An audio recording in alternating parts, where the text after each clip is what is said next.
because you loved your sister and your mother. Only a real monster could be capable of killing such a creature.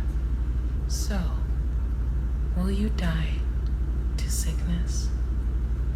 Or will you show me what you truly are? I'm gonna follow it, and this time I'm gonna make sure to get it on camera. This one was pretty bad. Help! Help!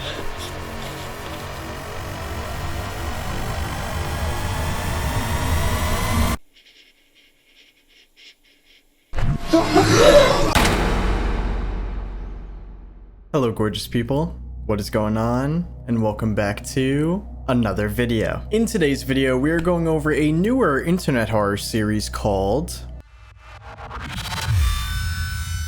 Hollow Birds.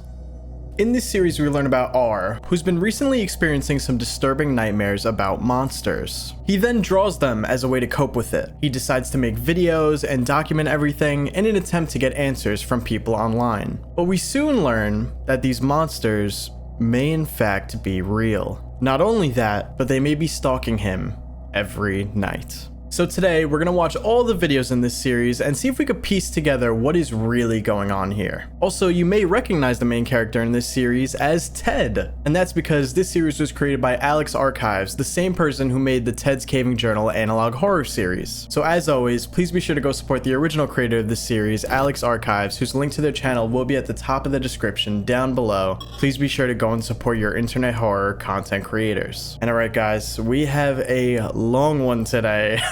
So, enough of me yapping. Let's hop right in. Disc 1. New teeth.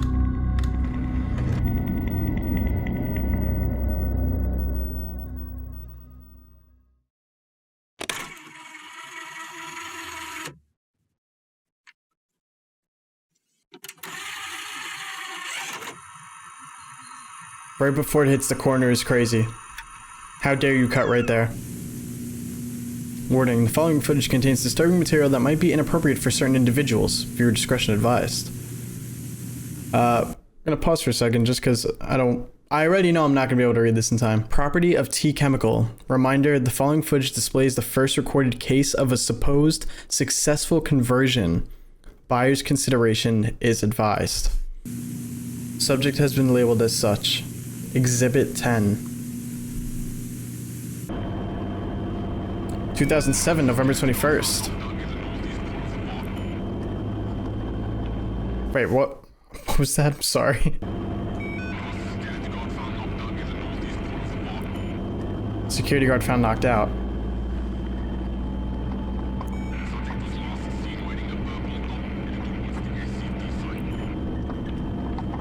SCT site.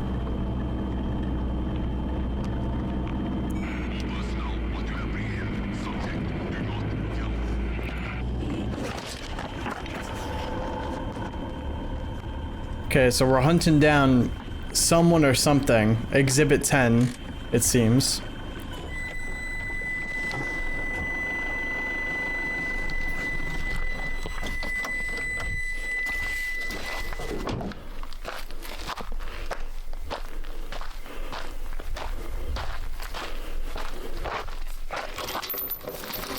Fence is locked.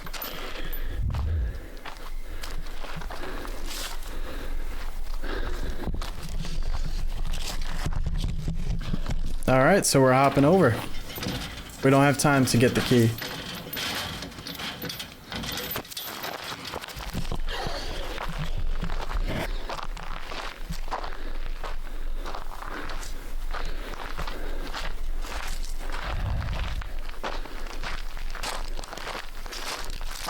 And we do have a flashlight. That is also great to see. Well, and I gotta shake up my drink here.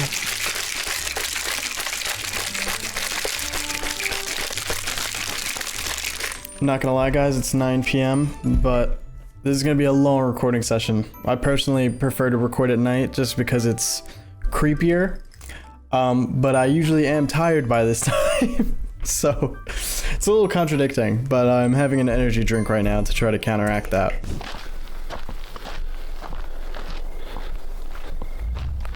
I'm not even sure what we should be looking out for.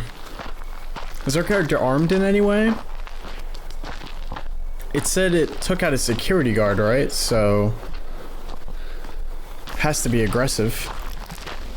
And last seen wearing a purple top, I believe they said. I'm guessing that's the time at the bottom, so it's almost 2 a.m. Okay, we got an arrow. Seem to be following that.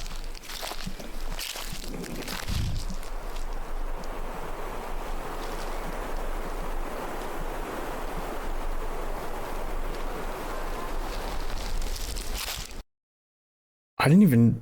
like, I definitely heard something, but I can't tell you what that sound was.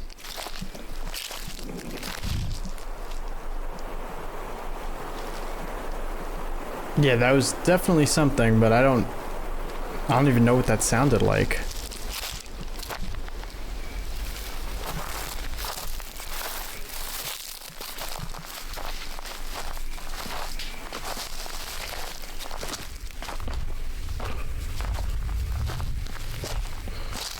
That looks like another light over there.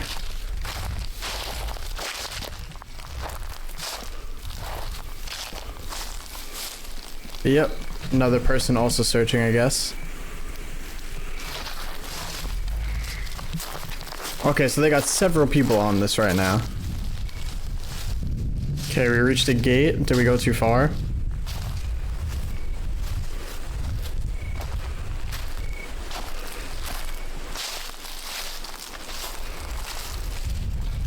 It's locked. So maybe it didn't get through there.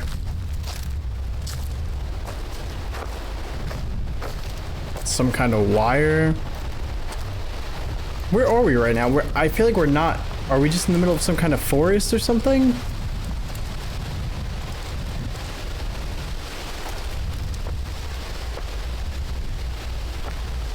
Because it is like a fenced off area.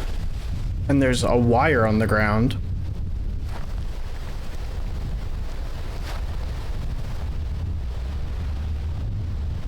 Oh!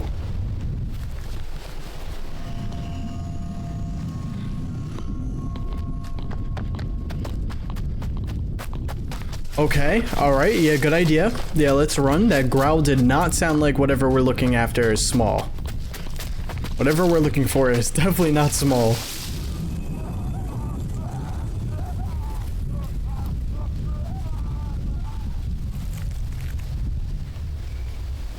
Okay, I think it just killed the other guy too.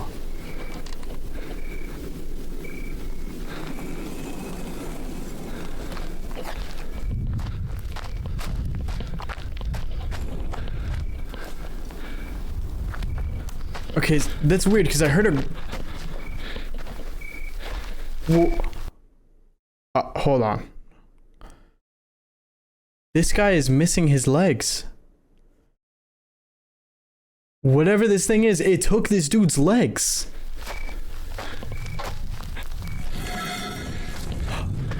Okay. There was a little sneak peek of whatever it looks like there, but we'll go back to that in a second.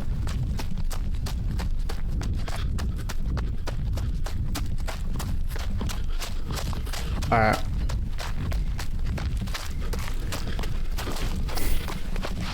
So they were supposed to... they were supposed to just capture this thing but not kill it. But it seems like it just kills them super easily. Also, that sound it keeps making. At first it sounded like a growl, but now it sounds like something else.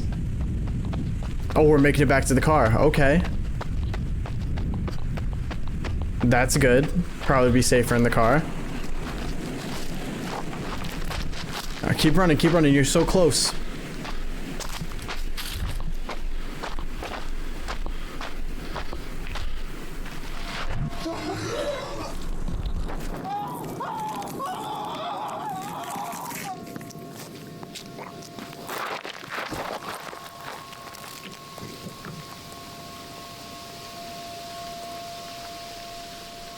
Oh.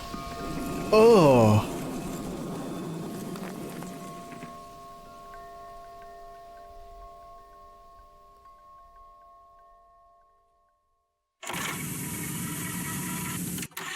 Oh.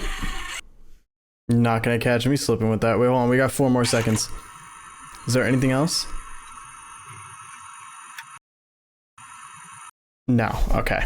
First of all, that was awesome. I did think it was a bit slow at first because of like how long it was taking our character to find this thing, but it definitely seems to be an animal. I mean, the video is literally called New Teeth. But hold on, let's go back and take a look, because we did get like a quick view of it for a split second. Okay, so we get a quick view of it right during this section when this guy's like lower body is, what I'm guessing is bitten off, right? Because at the end, it looks like that our character's like head got bitten off. So I'm guessing that this creature just entirely bit off this dude's legs.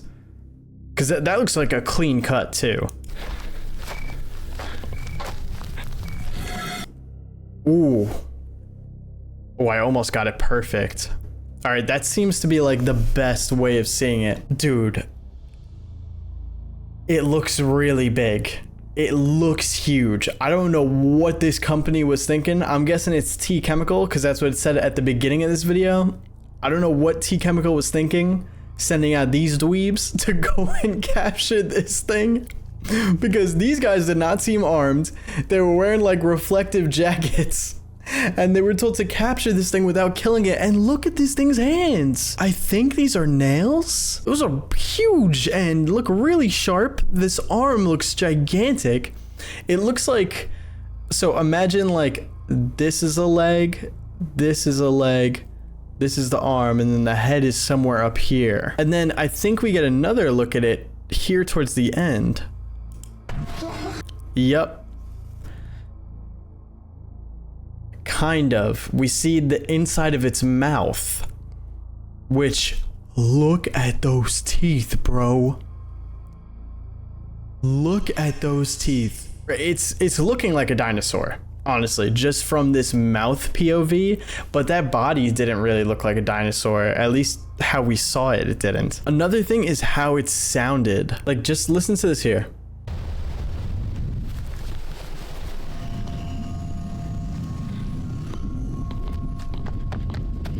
So you hear that growl, and it really carries, like it's a loud growl. But listen to the other sounds it makes later.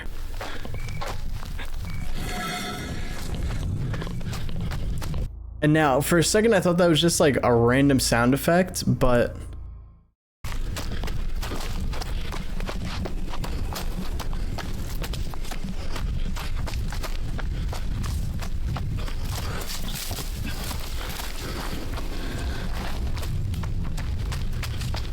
and there it is again with a little bit of a growl. It's a bit hard to hear because of our character running, but it almost sounds like, I have no better way of describing this other than like stone dragging on stone. Like, imagine you had a giant piece of stone and you were just dragging it across a rock. Like, that sound, that's what it makes me think of. I could be wrong, but that's the closest thing I have to understanding it. And one more thing, there was a little secret here at the end. Where monsters roam, a different kind of game park. So what is a game park? A game park, also known as a game reserve, is a large area of land, particularly in Africa, that is set aside to protect and preserve wild animals. Okay, so it's meant to protect and preserve animals. So it seems like this is a game park made for creatures of some kind.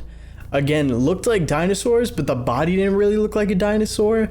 So kind of unsure of exactly what kind of monster we're dealing with here, or if this is something totally new, but it definitely seems like T Chemical, whatever the company is that we saw at the beginning, started this game park where there's monsters here in this place. And the one we just saw was Exhibit 10, which seemed to have like maybe gotten out of control or gotten out of containment in some way, and that was their attempt at recapturing it. So let's just lock in that date though. November 21st, 2007. I feel like that's gonna come up again. You know, like dates are gonna come up and we're gonna have to line it up. Also, the description for this video says foresight. Just the word foresight. And in case you didn't know, foresight means the ability to predict or the action of predicting what will happen or be needed in the future. So pretty much predicting the future, I guess. Like, I have the foresight that I know this is gonna happen. And to add on to the whole game park thing, at the beginning of the video, it says the following footage displays the first recorded case of a supposed successful conversion, which makes me think that this game park full of monsters, well, they were turned into monsters. So maybe they were humans before, or maybe there was some kind of other animal before, but they've been converted into this new type of creature, and now they're kept in this park. And maybe they're using it for, you know, money and stuff like that. Maybe people come and see these monsters and they're like, ooh, you know, and they pay money to see them. And that's the whole point of all this, you know, come see these monsters that you've never seen before. But meanwhile, they're doing it by turning humans or other animals into these creatures. That is my leading theory at the moment with barely any information. But all right, I'm really liking how this is starting, and I have no idea where this is gonna go. So let's just hop into the next one.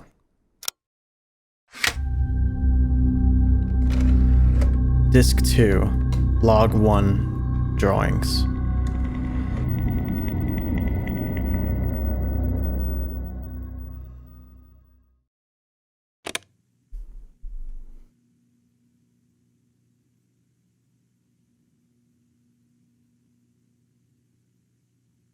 I'm not hearing any audio so far, unless that's on purpose.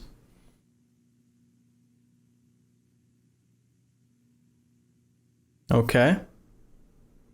All right, we doing some drawing? Makes sense given the title of this video.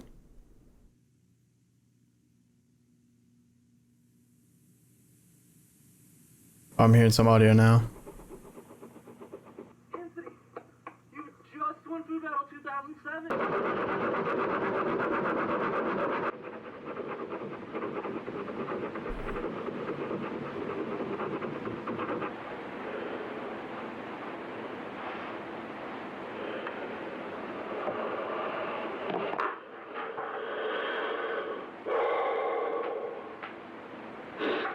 All right, let me see it.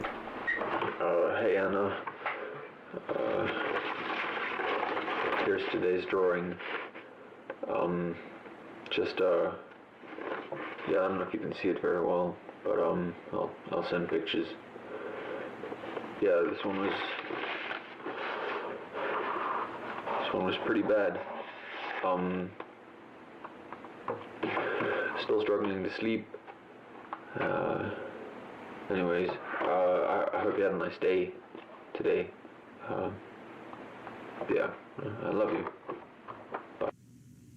I think this is drawing number 65R.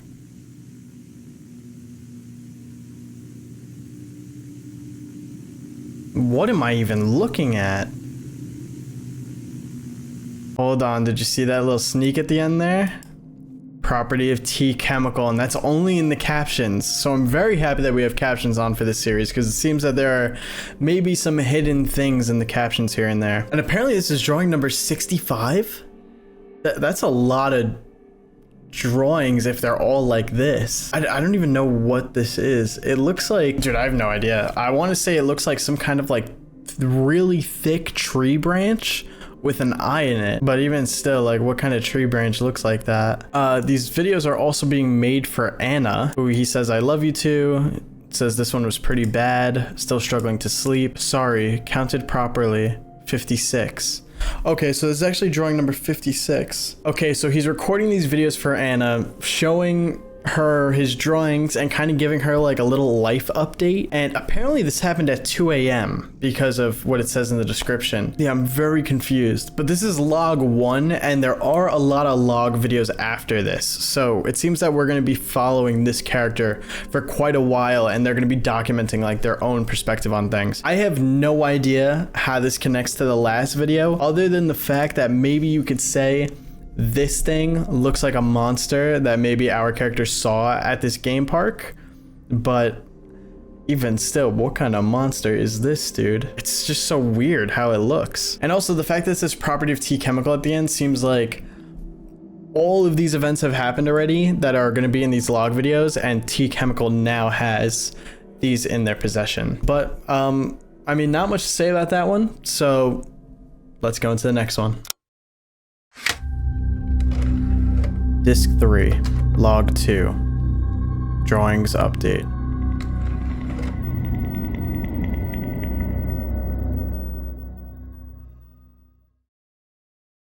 Okay, I know you're not gonna like this, but I may have uploaded the last video to this broadcasting site called YouTube, and some people actually responded to the video of the drawing. So I kind of wanted to just show you that I'm sorry. So I don't know if you've ever used YouTube, Anna, but it's essentially the site where you can upload a video and people can just watch it and say stuff. So yeah, let's see what they said. The first one is trash camera quality. Okay, sorry, my BlackBerry isn't good enough for you. BlackBerry. Someone else asked, what is this drawing from? Looks cool though. Someone thinks the drawing is cool.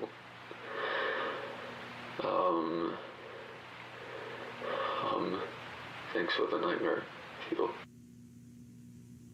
I know you asked for an update last week. Nothing's changed. It's still just something watching me. That new medicine you sent is kind of helping, but drawing definitely still works the best. Yeah, that's about it. I'll send a picture of last night's drawing to you just now. Anyways, I hope you're having a good day. Call you later. Bye. Okay, drawing number 57. Let's see it. Okay.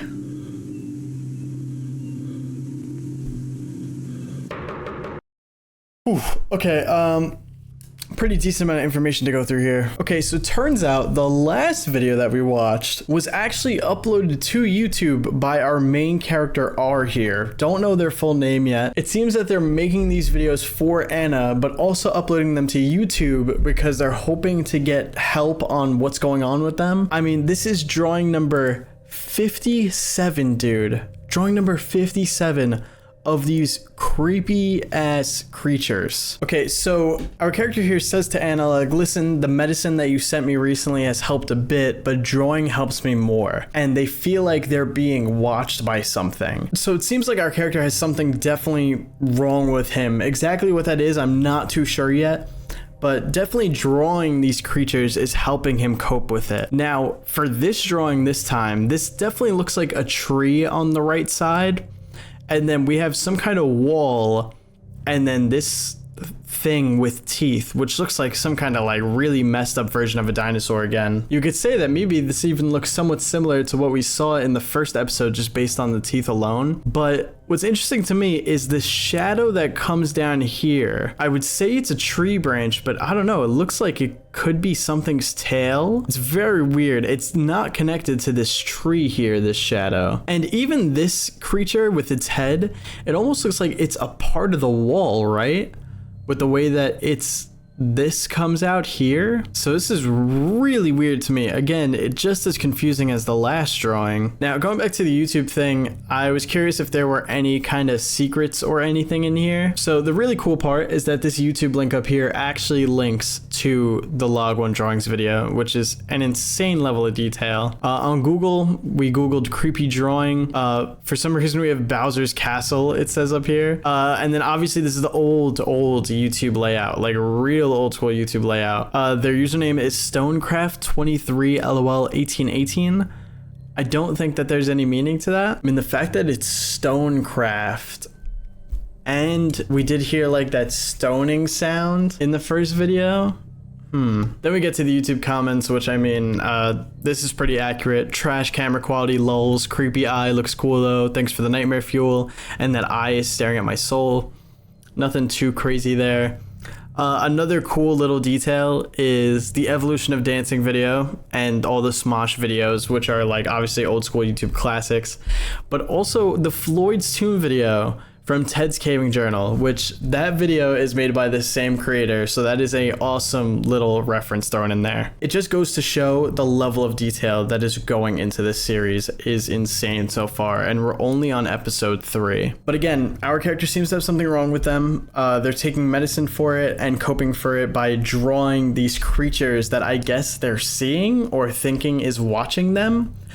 These videos are made for Anna, who I'm guessing is either a girlfriend or a sister or wife, some kind, because he does say I love you at one point, so it doesn't just seem like a friend. And also these videos are now being posted on the internet for other people to give their opinions and thoughts if they can help, but it doesn't seem that they were helping at all. An absolute last thing, just because there was like a little camera glitch. This was the camera glitch here, which says error 529, image not found, no further information. Please visit www.blackberry.com/529. I don't think that's important or anything. I think that's just a little joke because he was saying how trash his BlackBerry is and how trash the quality is. So yeah, dude, definitely get a new camera. This camera is way too pixelated. Let's keep watching and go on to the next one. Disc 4, Log 3, Old Pictures.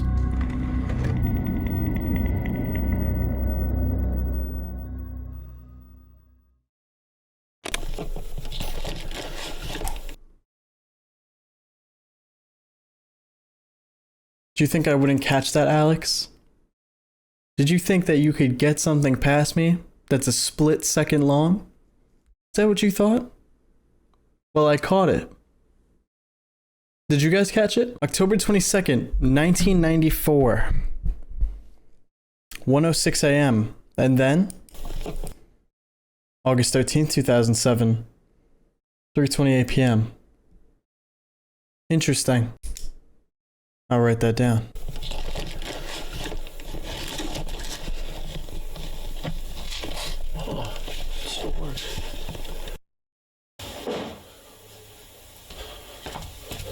Oh, hold on, my bad. Wait, oh, captions are on, my bad.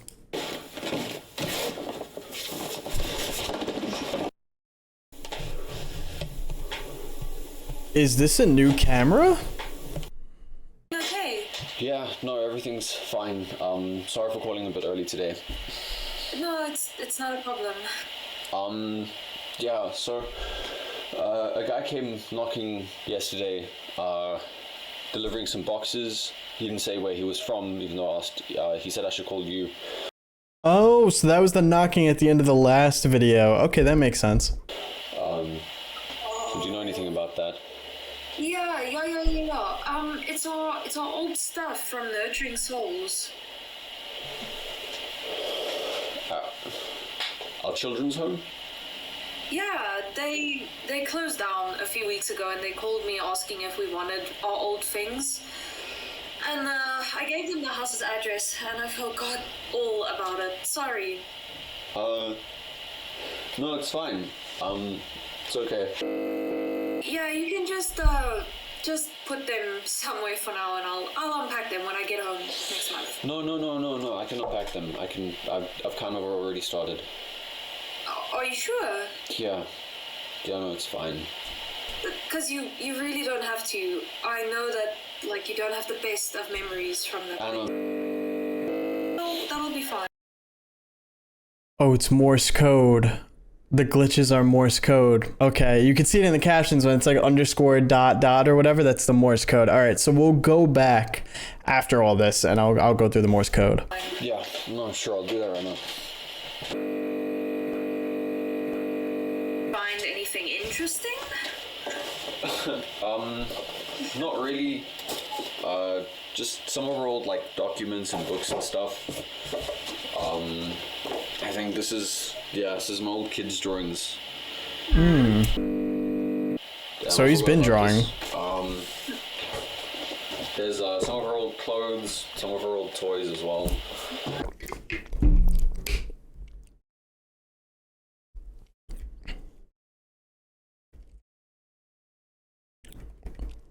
A dinosaur toy, huh? Interesting.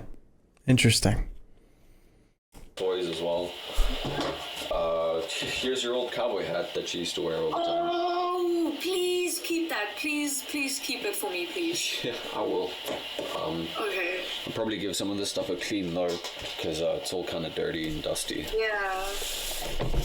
Well, thanks for getting the boxes and Yeah, everything. it's not a problem. And it was a joke. I was joking, okay? Okay. If you say so. I just realized that confirms that they're siblings, right? Because they said these things are from their time at the children's home together, so they must have been siblings that were there. Okay, makes sense. Listen, I gotta get back to work. I'll call you later, okay? Yeah, sure. No, that's fine. Thanks for answering. Of course. Okay, I really gotta go now. Damn.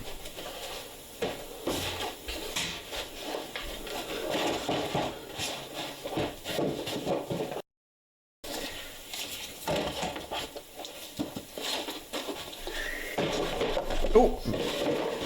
Damn, bro, don't trip. Alright, what's in these boxes, huh? Okay. Oh.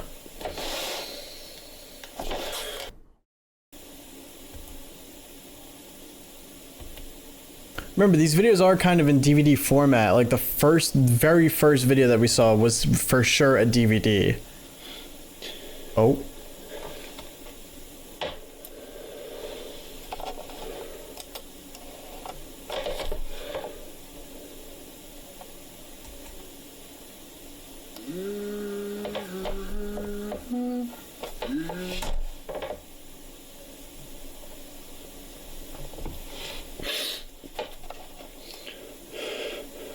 Bro, show it to me, show it to me.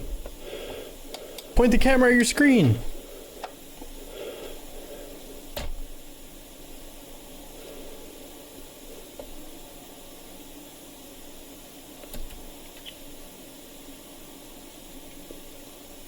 Oh my god. Pick up. Did you see the look on his face? Sorry, Hey. I'm a bit busy right now. I'll call you later. No. Did you get the pictures I sent you? Listen, I really can't talk right now. Anna, did you get the pictures I sent you? Yes, I did. Okay. Listen, this is exactly why I didn't want you looking for our old stuff in the first place. Anna, why don't I remember this? We've been through this before. You dissociate. No. okay? Okay, then what do you remember? Now is not the right time. No, you're in the pictures. Please, just tell me. Anna, please. I'm sorry, okay? Anna, please. I really can't talk right now. No, just tell. Look, I will call Anna. you later, okay? Anna. Nah, that's crazy. Please call me back, R. Oh. Wait, hold on, relax. Wait, what is this? What does this image say? Take a trip into the past, out of town. Okay.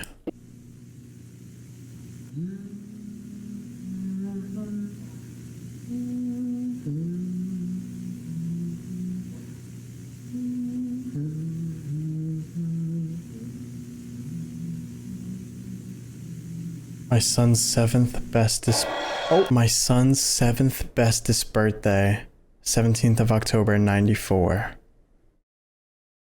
Is this a signature down here? Okay, so let's go over the information that we got in that video, because I believe we got a lot. So our character R is on call with Anna. Apparently at the end of the last video, someone knocked on the door and basically dropped off a bunch of stuff from their old children's home called Nurturing Souls. Anna kind of tells R like, hey, listen, if you don't want to look through that, you could just wait till I'm home and, you know, then I'll go through it. But he's like, nah, I've actually started going through it already. Brings out a dinosaur toy that he had, some old drawings that he had, and Anna's old cowboy hat, and then says that he needs to clean some of it and stuff. And then says, listen, I gotta go back to work, hangs up, boom. Okay. Then R continues to go through the stuff. He finds a DVD and he seems pretty happy with what's on it at first until being like, wait a minute, what's going on? A bit shocked, concerned, and then really shocked. Then calls Anna and he's like, listen, Anna, did you get the pictures I sent you? Blah, blah, blah, blah. And she says to him, like, this is exactly why I didn't want you going through these things by yourself. And he says, like, you know, do you remember these things? And she says, well, you disassociate. And he's like, all right, well, then what do you remember? Because you're in these pictures. And she's like, listen, not right now. They're calling me back to work.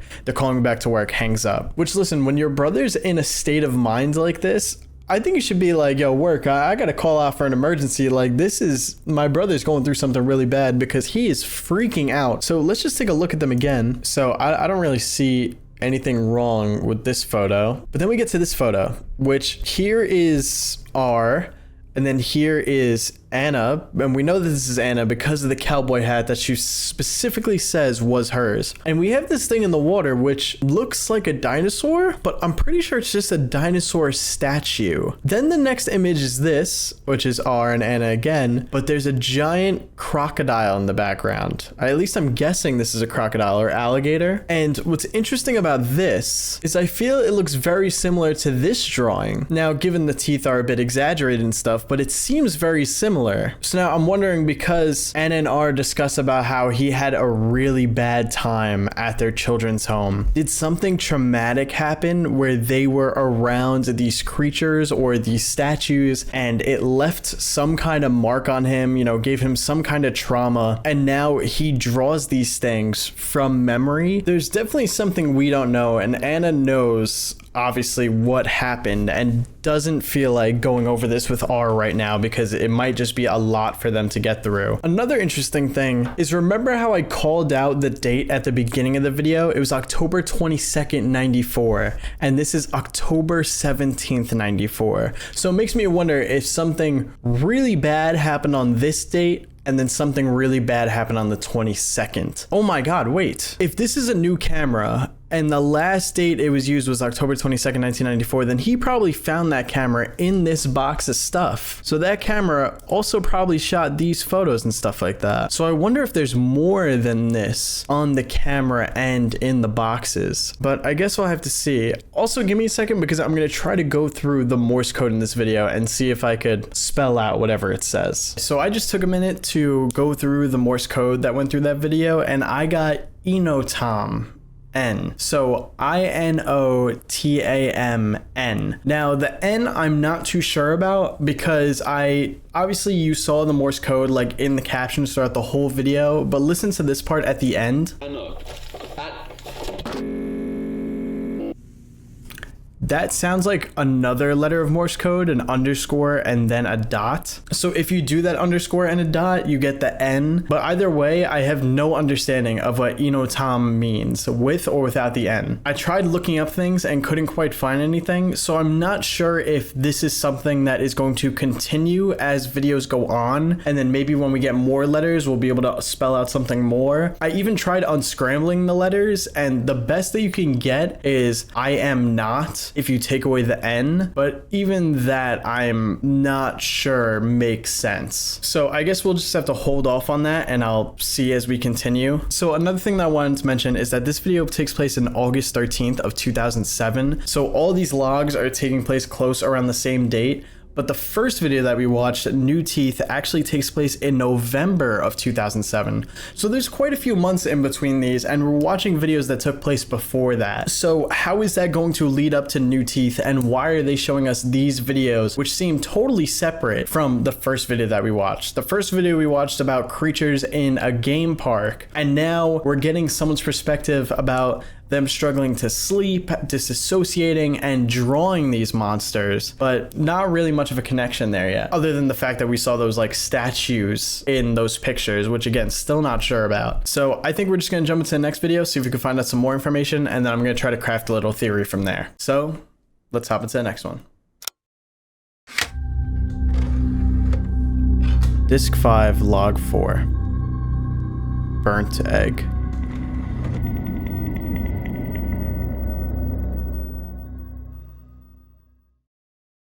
Okay, so before we start this one, I'm sad to say we have lost captions. Before, all these videos had captions that were added by the creator. This one only has YouTube auto-generated captions, so I don't trust these captions anymore. So we're just gonna keep them off for now, and hopefully we'll be able to just fully understand everything everyone is saying. So it's August 23rd now, so it's been 10 days since the last log. Now we're cooking.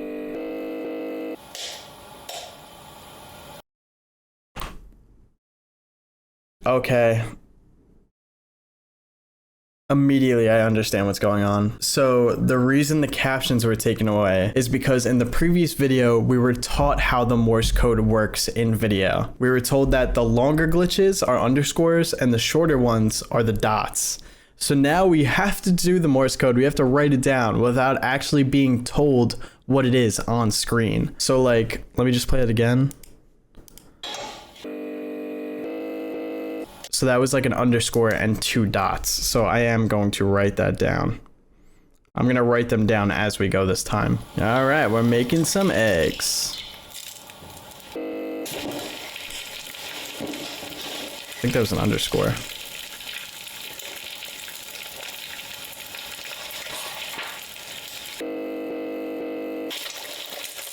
Three dots.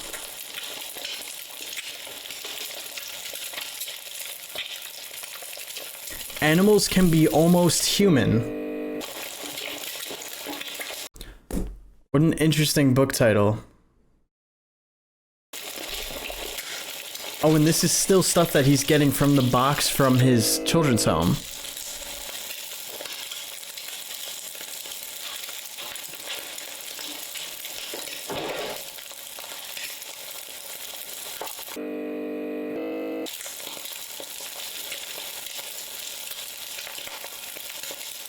Bro, you gotta tend to your eggs, bro.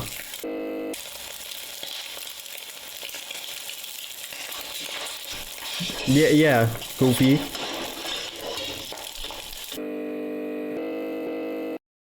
Ooh. Yeah, he burnt his hand on that pan. This is what happens when you're not paying attention while you're cooking.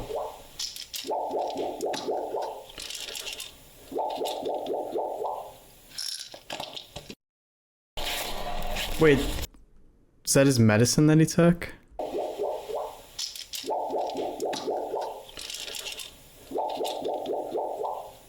Okay, we don't get to see the bottle or anything.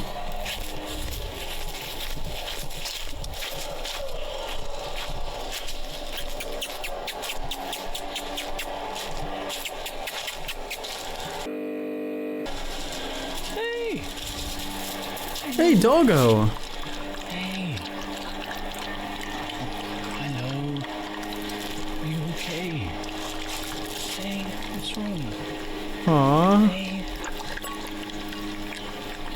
he's so hungry. She's the neighborhood dog. Her owners live like 2 blocks that side. But they're never really around, so Hey, did you step in a thorn? Hello? oh, shame. Yeah, so they're never really around. And sometimes she comes to say hello, she does house hopping. Yeah, she's really cute. She's kind of my friend. And she knows I'm always home, so I always give her some food. Yes, did you run through a bloody mud pool, hey? Wow, you're hungry.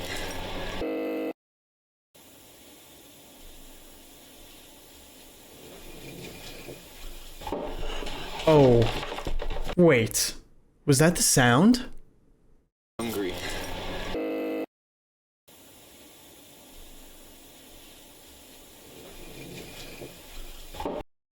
That did kind of sound like the stone sound, right?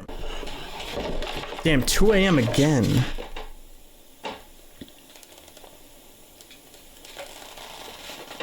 We're gonna get another drawing.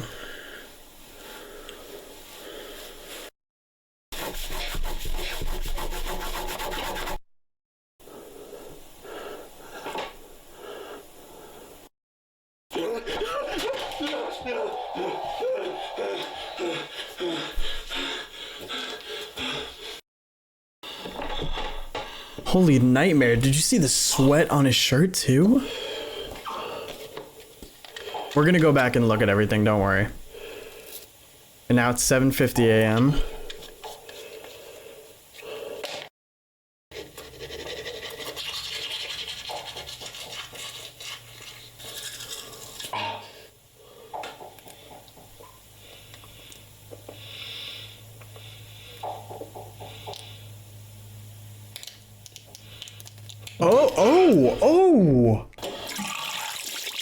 Oh, dude.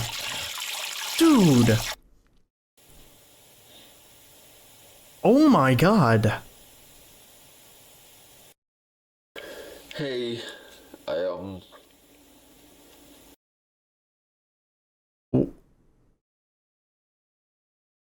What? I think I see where this is going, but I'm gonna save until once we're finished watching. I know we didn't leave things off well last week, but I'm just calling to ask, if you, that medicine you gave me, did it have any sort of side effects? Because, well, recently when I've been brushing my teeth, my gums have started bleeding a little. A little? Which is not great, I'll be honest. But,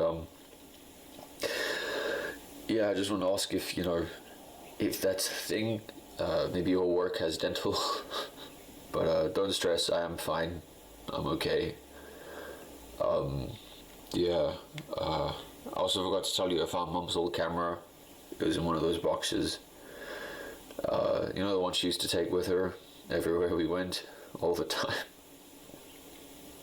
I found pictures of us, of that time we went to the Ferris wheel and we got stuck at the top because the power went out. Well, there was that time that we went to that old museum and you were so excited and you ran into the front of a cannon, knocking out your front tooth. And there was blood everywhere.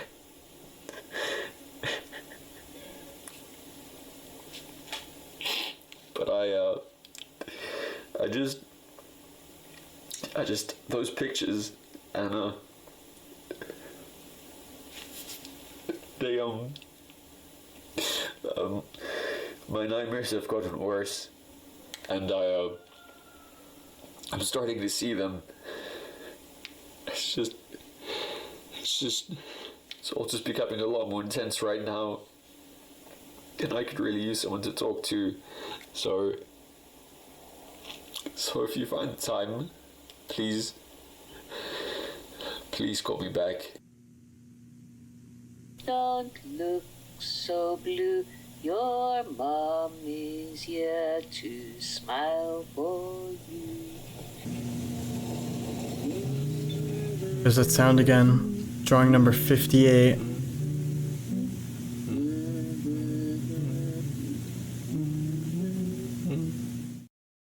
Okay. Are y'all ready? Because I'm about to cook here. I think our character R, that we're watching here, is going to turn into that creature that we saw in the first video. And I think that everything that has been presented to us is connected so far. For one, we know that all of the logs that we're watching, everything that we're watching is property of T Chemical, which means even though R recorded these things, after all these events took place, T Chemical now has all these logs. So what I think is that T Chemical has R going through a process where he's slowly going to be transforming into this creature. For one, R has been having these nightmares where he wakes up at 2 a.m. and draws what I'm guessing is what he's seeing in his nightmares. Now, his sister Anna, who is working somewhere super important apparently because she doesn't really give a shit about her brother when he calls and he's freaking out. She's working somewhere and she also seems to send him medicine. He's been taking this medicine for a little while and his gums are starting to bleed a lot. And what was the name of the first video in the series? New teeth. So what if his teeth or his gums are starting to form because he's slowly morphing? Now that sounds crazy, except look at this book at the start of the video. Animals can be almost human. It's a little specific of a book to show us. And notice he takes this book out of the box of things from his children's home. I'm not exactly sure how the children's home is connected in all of it, but I do feel like this is something that has been going on for a while. It seems like R had some super traumatic stuff happen at the children's home, and that's why he can't fully remember all of it. Now this trauma has followed him into adulthood where things have gotten worse. He has all these nightmares about these creatures and things, and he may have seen these creatures, these monsters, when he was younger at his children's home. And for all I know, this could be a whole process. Like, this could have been like, since he was at this children's home, they've been training his body or like messing with him to eventually have him transform into this creature now that he's older. It's just all way too connected. I would almost say that it could be like a separate thing as children's home, but it's definitely connected to all of this. Another weird thing to me that I don't quite understand is I thought, and correct me in the comments below, I thought children were put into children's homes when their parents were dead or when they weren't around anymore and they had nowhere to go. And he was saying how he found all these photos and these videos and stuff like that. And even his mom wrote at the end of the last video, like, my son's bestest birthday. So I'm confused, like, was the mom in the picture when they were younger? Was she not in the picture? Maybe she was around for a certain amount of time and then she died and then they were put into the children's home. I'm not quite sure how the timings line up for that, because it does seem like that they were in the children's home while their mom was around. But again, not 100% sure. Maybe we'll get more clarification soon. But I think Anna's in on this because Anna gives him the medicine and then his gums start bleeding. Could Anna be working for T Chemical, and that's why, you know, she's like, oh, they're calling me back to work, they're calling me back to work. And it seems like she's not able to call that often. So whatever her work is, it seems to be serious and maybe even secretive. This video starts on August 23rd and he calls her again on August 24th, which means they haven't spoken in like 10 days. They haven't spoken since they had that argument, which is really messed up when your brother's like, please, Anna, please tell me what's been going on. You know, what do you remember? And she's like, I can't do this right now. I'll talk to you later. And then just doesn't answer him. Very, very weird. Very, very weird. Now let's go over the drawing. So he wakes up at 2 a.m. drawing this, falls asleep again at the desk, and then freaks out and jumps back like he did here, and his shirt is covered in sweat. I mean, it's kind of hard to see. I'll try to turn it on screen for you guys, I guess, so you could get a better look, but it looks like a person standing here in a forest and then maybe a body lying on the ground. Now what's interesting is that what he draws here isn't what he shows us at the end of the video. At the end of the video, we see this drawing, which looks very similar, but it looks like a child drew it. And if you remember, R said that he found in the box from his children's home old drawings that he did as a kid. So is he repeating those drawings now that he's older? Because this drawing looks the same as this drawing. You can even see, like, here there looks to be some kind of sign in the background here. And in that drawing at the end, you can also see a sign here. And it looks like it says park, something park, or something parm. And again, just the context of these drawings, I mean, it's someone dragging another person. And even here, it's another person with what looks like a dead body. Really, really weird, dude. Really weird. I cannot explain the whole picture stuff and all this. I'm pretty confident in the fact that he's like slowly morphing into something, but just because it makes sense that these videos are a few months before and his gums are bleeding after he started taking this weird medicine. He's seeing these creatures, and we know that these creatures are real later on in a few months from now when the new teeth video happens. And oh my god, I just realized this makes even more sense because in the first video it says this is the first example of like a completed conversion. He could be Exhibit 10, the first example of a completed conversion. Yeah, I'm pretty confident in that. I hope what I said makes sense to everybody. I hope that makes sense and that's understandable. Oh, I think I got it. Okay, so the Morse code that happened in the video that we just watched translates to destined to be. Now, if we combine that with Enotom, which was the Morse code from the first video, we could almost say, if you rearrange the letters, that it says, I am not destined to be. That makes a lot more sense. So now I'm guessing in the next video, we're gonna get the end of that sentence.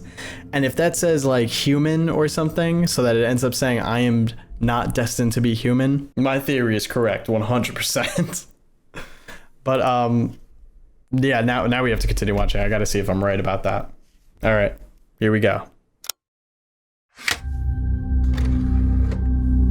Disc 6, Log 5. A dream.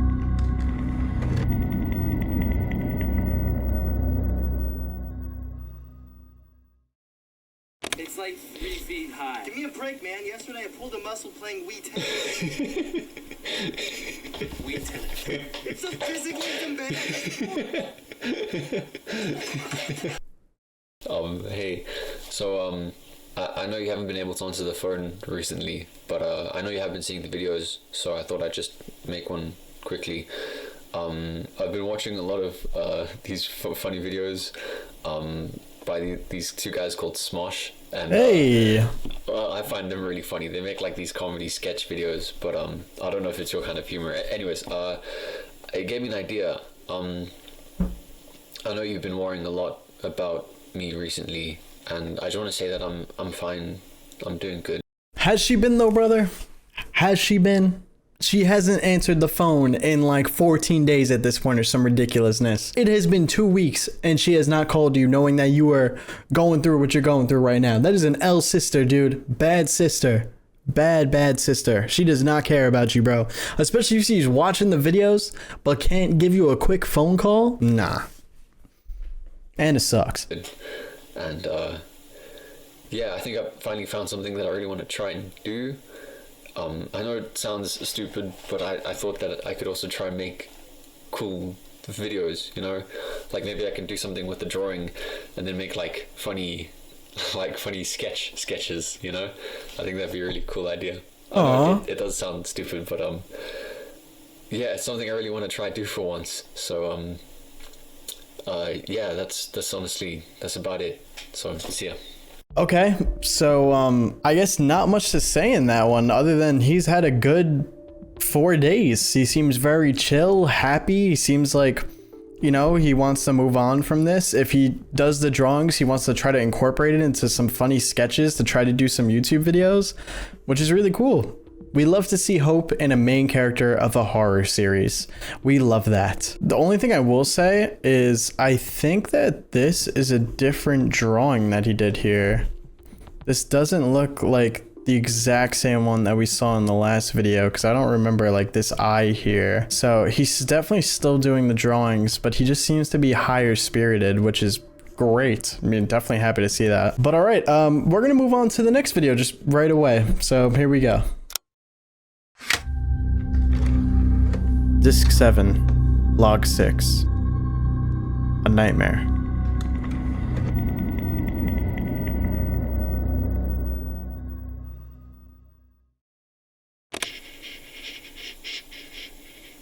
This is literally the night of that video that we just watched. Something's outside. It's big.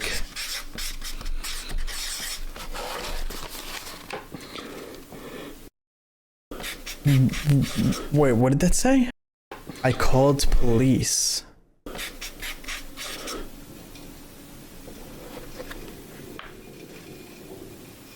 It's the sound. You can hear the stone sound.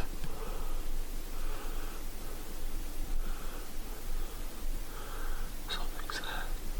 Show me, show me.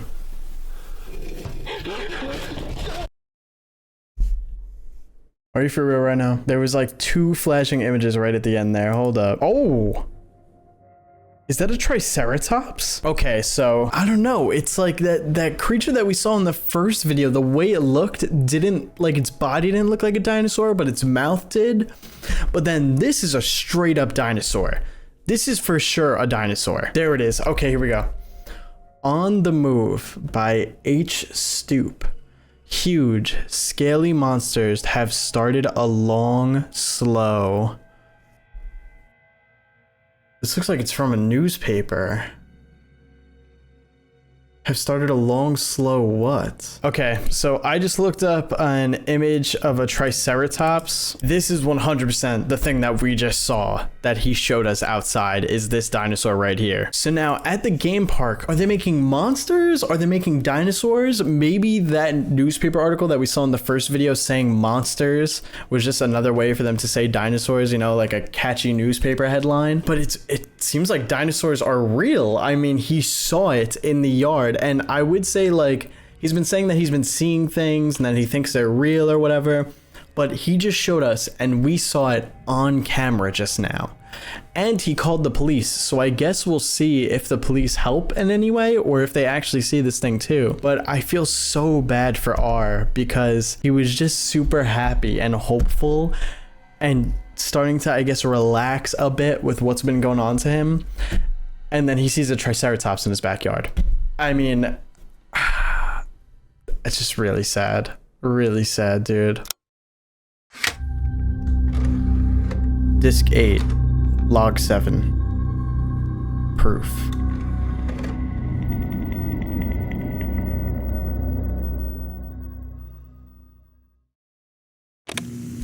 It's been 2 days. I haven't slept. It's still outside my house. It only comes at night. You want proof? I'll prove I'm not alone. Miserably alone. My mom's camera got damaged in the last video. I'm getting it fixed. Tonight. I'll prove my nightmare is real. September 1st.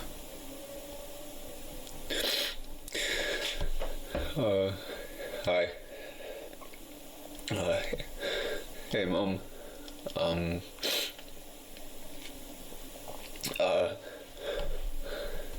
It's nice to...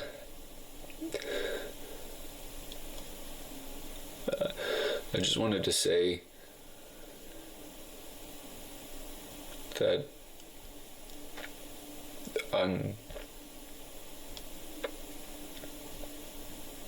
no, this is stupid.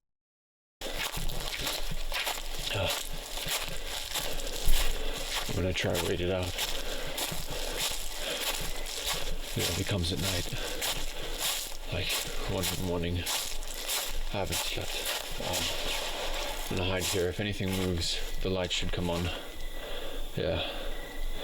Okay. On camera. For the sleeping bag. I know this might not be the smartest thing to do, but I can't afford to call the police again, not without proof. So yeah, it's kept me up for years, and I just I can't ignore it anymore. Life should feel blissful, but it never has. It took my mom. If I can just get it on camera, it'll change things. It took my mom. I can just see it change things. Okay, I need more of a clear understanding of his past and what has, like, just an explanation of what happened at the children's home.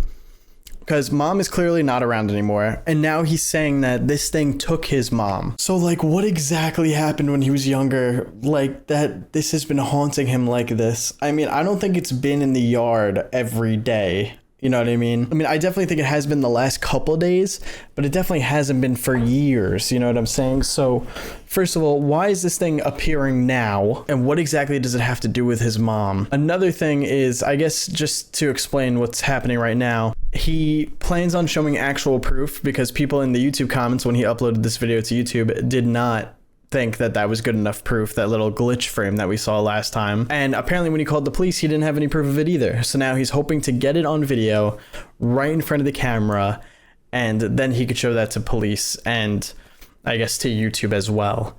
So let's see if he catches it on camera here. I mean, this video is called Log 7 Proof. Eyes so blue, your sleepy time is overdue. Fearless. Also, I'm guessing that's the second time we heard that. I'm guessing that's a recording of his mom singing, which is actually really sweet that he's like listening to that to go to sleep right now. Here we go, 1 a.m. He said it comes at this time.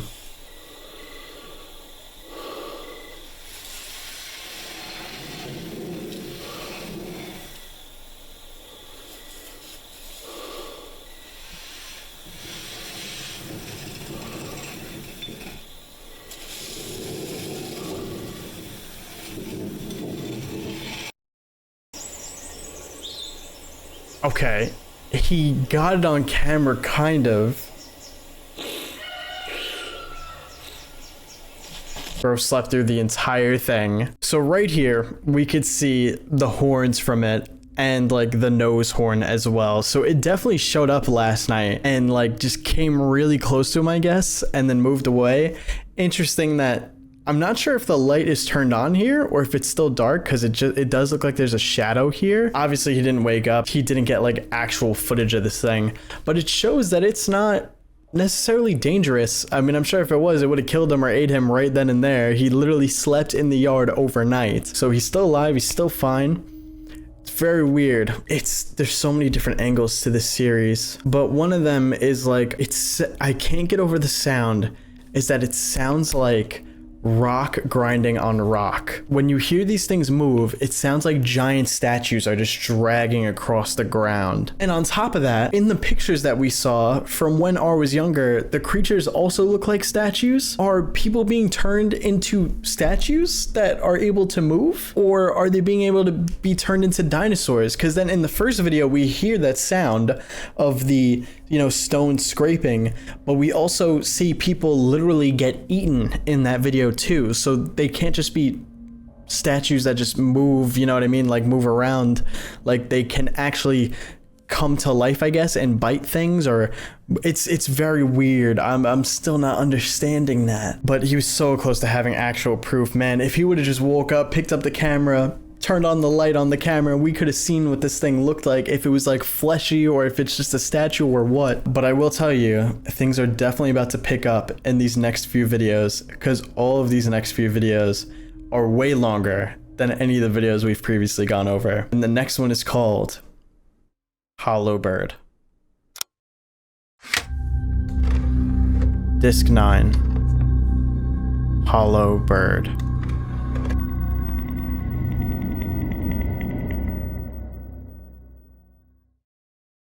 Did you call the police 4 days ago?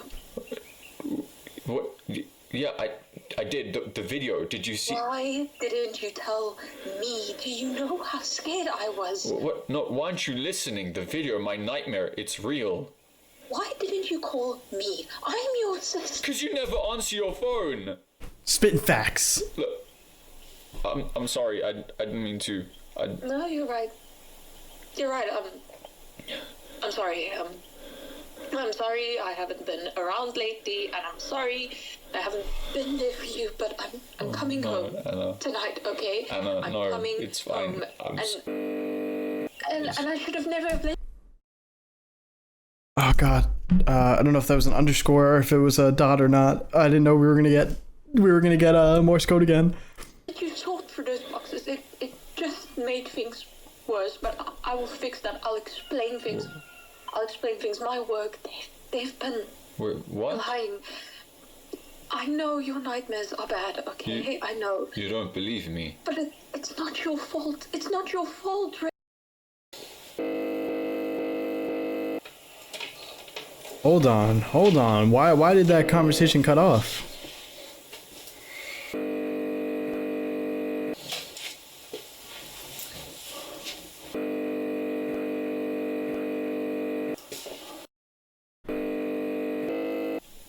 I have a plan. Okay, alright. Hold on a minute. Oh, I need to listen to her say that again. Anna. Tonight, okay? Anna, I'm no, coming it's fine. home, and I should have never let you sort through those boxes. It just made things worse, but I will fix that. I'll explain things. My work, they've been what? lying. I know your nightmares are bad, okay? I know. You don't believe me. But it's not your fault. It's My work, they've been lying. I know your nightmares are bad. They're not your fault. And she says that right after talking about how he went through the boxes and she's going to explain everything to him. Yeah, it's all connected. It's all connected. It seems like that she probably works for T Chemical, but she's been manipulated too. So maybe she's not as evil as I thought she was. Because I did think, like, listen, she gave him this medicine and then ghosted him. Like, it seems like she's in on it, but she may be in on it, but not realizing what she was doing. Like, maybe her work was like, oh, your brother's having issues here, give him this medicine, it'll help. Meanwhile, it's just been making things worse for him and doing things to him. That thing has to come from somewhere, right? Right. So I'm gonna follow it, and this Okay. time I'm gonna make sure to get it on camera. Then I'll go straight to the police.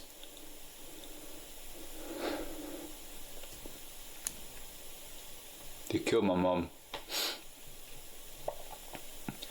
I remember now. Those yellow eyes staring at me through the window. My nightmare. My monster. My monster.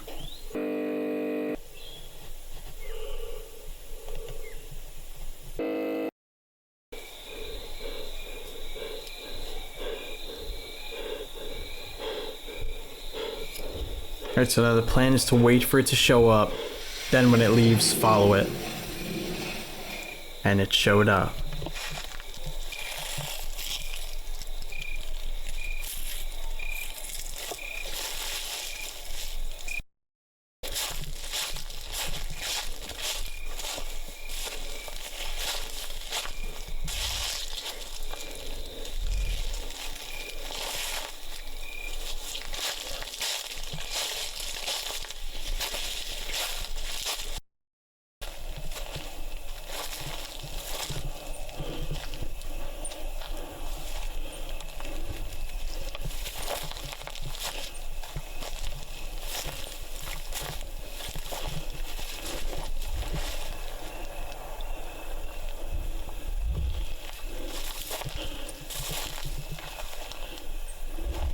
I wonder where this is gonna lead him.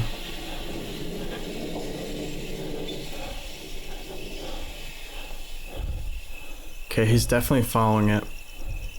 This is still taking place like 2 months before the new teeth video.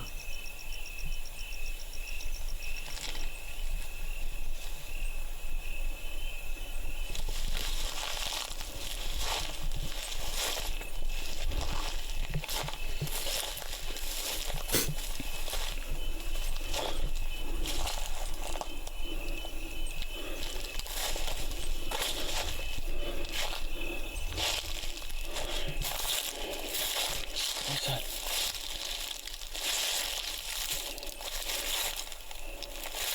A kid's shoe?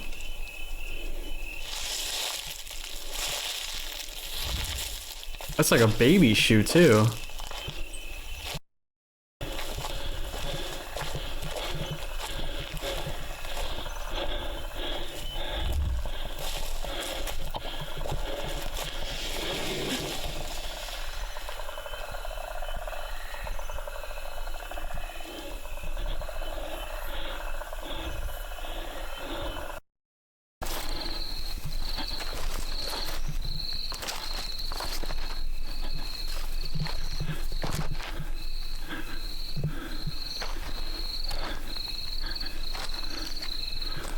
Come.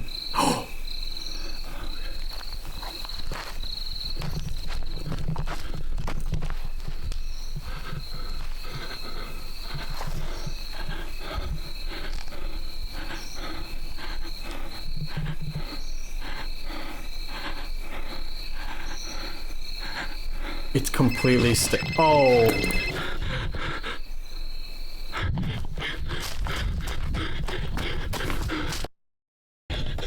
Dude, come on, we were so close.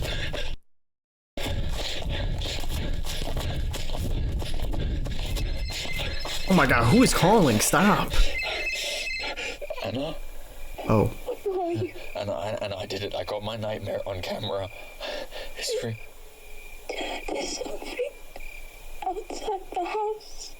Wait, what? What? He just followed it. Yellow eyes are just staring at me. That's not possible. I'm sorry. Anna? I was helping you. Anna?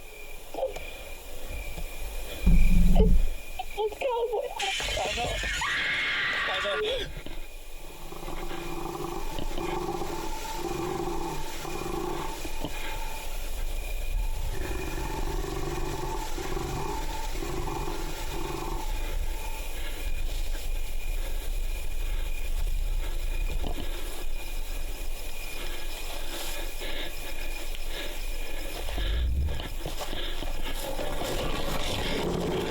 Oh, nah.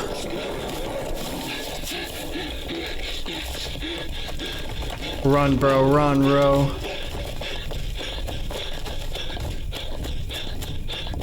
Run back home, run back home.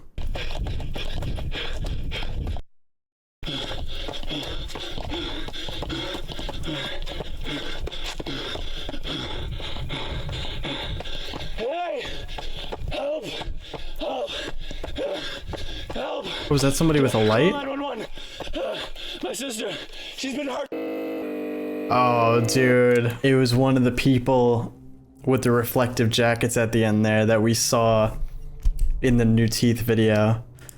So those are definitely workers from T Chemical, which, by the way, in the description of that video, it says property of Thricon Chemical. So now we have the name of the company, Thricon Chemical, T Chemical. That was incredible. That was definitely worth the wait. There's a lot of things I have to talk about from that video, man. First of all, he follows the creature and we get like a decent look at it. So let me go back to that. This is like the best look that we have at this thing.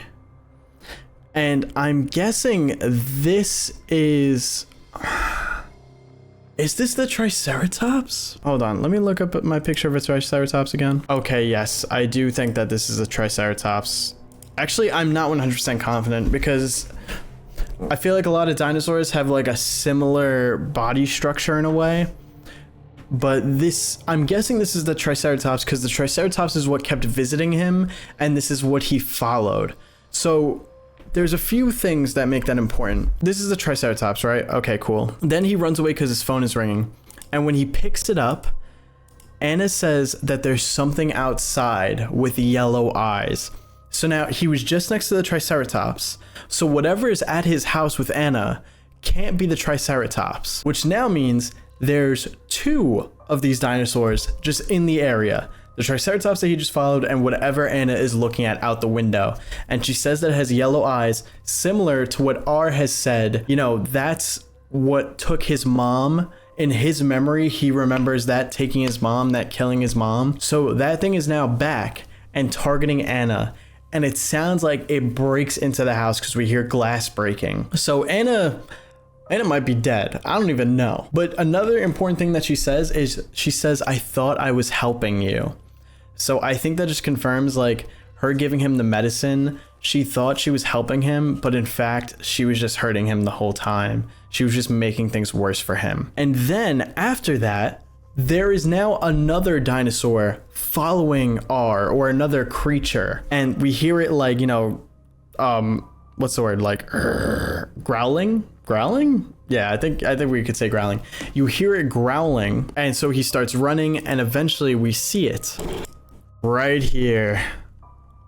Bam. Now that's, again, not too sure what kind of dinosaur this is. Maybe I wouldn't say it's a T-Rex because it looks like its face is like the same height as our character. But it's definitely another kind of dinosaur with huge teeth. This looks very similar to what we saw in the new teeth video. So now that would mean there's 3 dinosaurs, because we start hearing this one right after his phone call with Anna. So no way it's the same one that attacked Anna, and no way it's the Triceratops. I mean, this definitely does not look like the Triceratops. So there was 3 dinosaurs in the area this night when this happened. And then he starts running, and eventually he finds this guy who's wearing the same reflective jacket as the guy that we saw in the first video.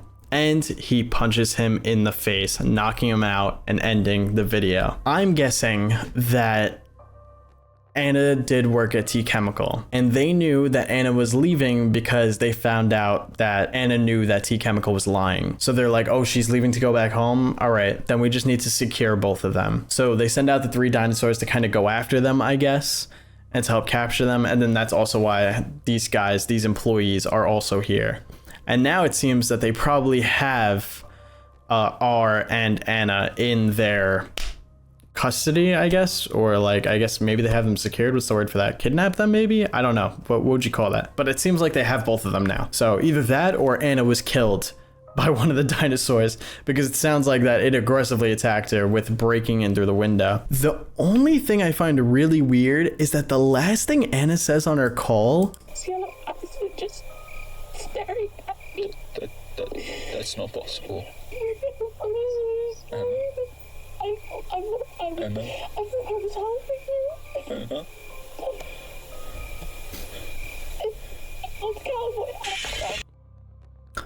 it's my cowboy hat. I don't really understand that. Why would she bring up her cowboy hat from when she was a child in the last second like that?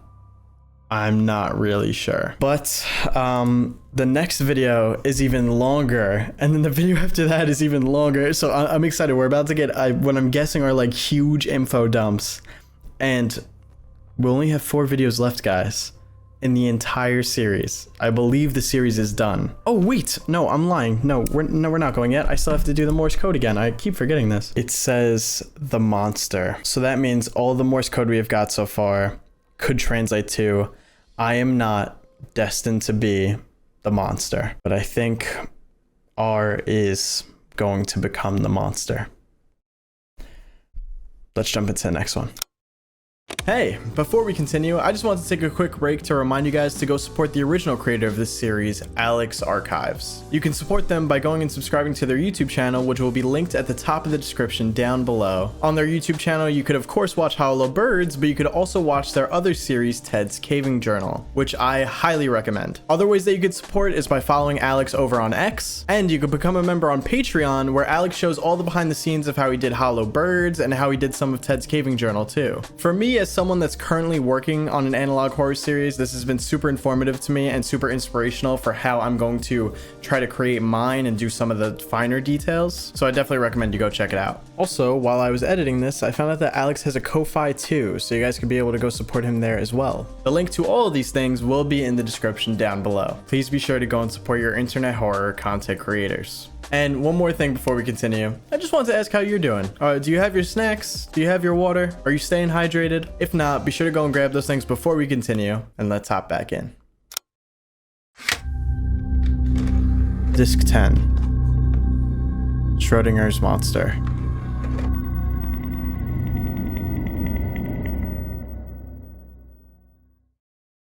Okay, and I'm just gonna let you guys know before we start this next one, just to confirm that I was right about Enotom, meaning I am not. The description of this one says, Enotom, 1, am I not? 2, I am not. So basically saying, am I not destined to be the monster, or I am not destined to be the monster? So it can work it both ways, but I guess we'll see our character's fate right now. Okay, we're back to this DVD setup now. So we definitely know that this is T Chemical's video. Warning, the following footage contains disturbing material that might be inappropriate for certain individuals. Viewer discretion is advised. Oh. Please eject the disc. Playback feature may not be available on this disc due to multiple burner glitch errors. Oh, hold up. We're getting Morse code? Wait, go back. I totally missed that. At least it's written to me this time, which is nice.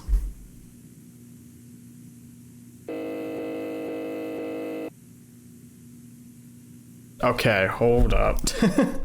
Warning, the copyright proprietor has licensed this DVD, including audio, for buyer use only. All other rights are reserved. Additionally, the definition of buyer pertains to the benefactors of the SCT project.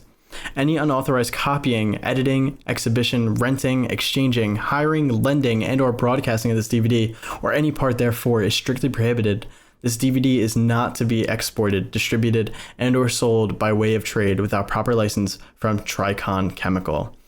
Okay, so SCT project is the name of the project of like this whole thing that's going on, I'm guessing. And Thricon Chemical is running it. But for buyer use. Oh, hold up. Wait, no, go back. Sorry. I keep pausing so many times here. So we have lots of videos here. And I wonder if we're going to go over all of them in this video here, because this video is 10 minutes long. So we got 01, H Stoop, which is a name we heard earlier from one of the articles, 02, 03, and 04. And these all took place in 2007, except for this one, which takes place in 1993 of June. Who are you? My name is Shelley. I'm here to help you. You don't believe me? I see. Well, I was going to talk to you about your sister, but since you are not in the mood, I guess I'll try. Is she okay? Yes, she's fine. Now, the police say they found you passed out in the bushes outside of your house. Is that true? No, I didn't pass out. I was knocked out. Okay. Can you remember by who? Damn. It's okay if you can't remember. We can come back to that. I'm immediately feeling like this is a setup. Like they're saying that the police found you. He's definitely not with the police right now. And they definitely know that he was knocked out. Look at the blood on him though, dude. Jeez. He's also just not looking too good in general. He's looking, I mean, he hasn't slept and stuff like that too. Now you said you were running, correct? Okay, can you remember why you were running? Were you running from something? What didn't the police tell you? They said you sounded delusional when you woke up. They said you saw dinosaurs? Monsters. But why are you smiling? Is something funny to you? These monsters. Can you describe them to me? Listen, I had a camera with me. I filmed everything. You don't have to ask me. It should all be on there. The police didn't find a camera. What? The police searched everywhere. They did not find a camera. That's not possible. I filmed it. I know I did. Someone must have taken it. I promise I filmed it. I believe you. It's possible that it can still turn up. Can I ask you one last question? Sure. When you were found, you showed symptoms of severe sleep deprivation. Can I ask why that was? I have nightmares, so I struggle to sleep sometimes. I see. Well, thank you for your time. I think that's enough for now. I apologize in advance, but you will have to stay here for the next few days as the police continue their investigation. Wait, what about my sister? She sustained rather serious injuries and is under medical surveillance, just to be safe. I'm sorry. But you will be able to visit her soon. Okay, thanks. If you need anything, I'm here to help. Now get some rest. Sounds like you need it. Okay. I don't know what's true or not. Maybe he was found by police and then Thricon Chemical picked him up, but he's definitely with Thricon Chemical right now. And they're saying like, oh, you need to stay here while the police investigate, blah, blah. Yeah, that's cap. That's a lie. I don't even know if what they're saying about Anna is true or not. She sustained serious injuries. I don't know. The show. That's why I am here.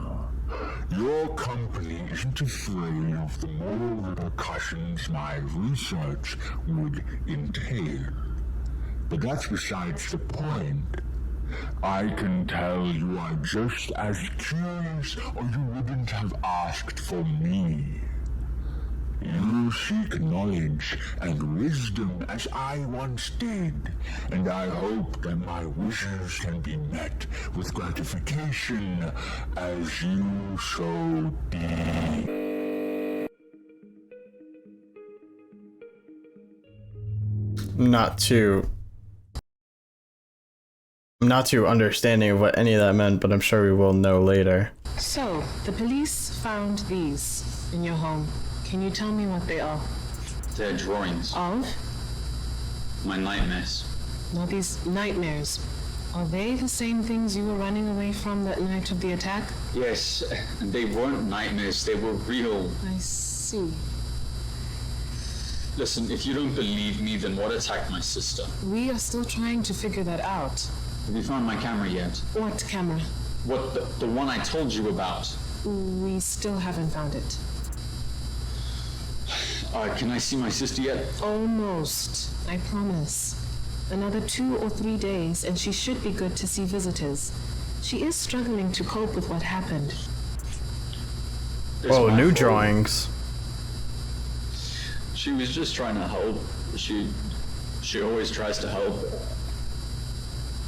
Should have been there. And where were you? Are we done for today? Just about. One last question, if I may. Were you seeing these nightmares? Monsters. Sorry. Were you seeing these monsters while you were awake? Yes. Yes, that's what I was trying to get on camera. I see. Well, thank you for your time. I'll keep you posted on any updates regarding your sister, okay? Thank you. You're a good brother. You know that? What did you say? You care about your sister. That's good. I'll talk to you soon. Don't try, this won't work. Trust me, I have tried. All you get is you shall live in the corners at best. We have to think younger. Conversion as they grow, that way it can stabilize in adulthood. I've written a proposal for her. I need you to convince her to say yes. Okay, I understand it now. So Homer Stoop is the guy that came up with the whole thing of turning humans into these monsters or these dinosaurs. And apparently when they tried to turn adults into those monsters, it didn't quite work. So what he was saying was you kind of need to raise them in the process of transforming them into these monsters. That's where R comes in. And that must be why R has like these traumatic memories and has all these things wrong with him, is because since he was a child, he's been being grown to become a monster eventually. And I think that's what's going to happen here, is they're finally going to start the full conversion process. And the fact that he says like, oh, I'm going to write her a proposal, I need you to convince her, her must be R's mother. And maybe she disagreed with that proposal, and that's why she disappeared. That's why she died or went missing or whatever happened to her. But this is starting to make a lot more sense now. It's been 4 days. You said I could talk to her. I told you. The police just have some final questions. Once they're done, both of you can go home. Fine. But she's okay now, right? You really care about her, don't you? Yeah, she's all I have. Do you mind if I ask what happened to your parents? Ooh. It was just us and my mom. And what happened to her? I see. Well, in other news, we managed to find your mother's camera. Really? Yes.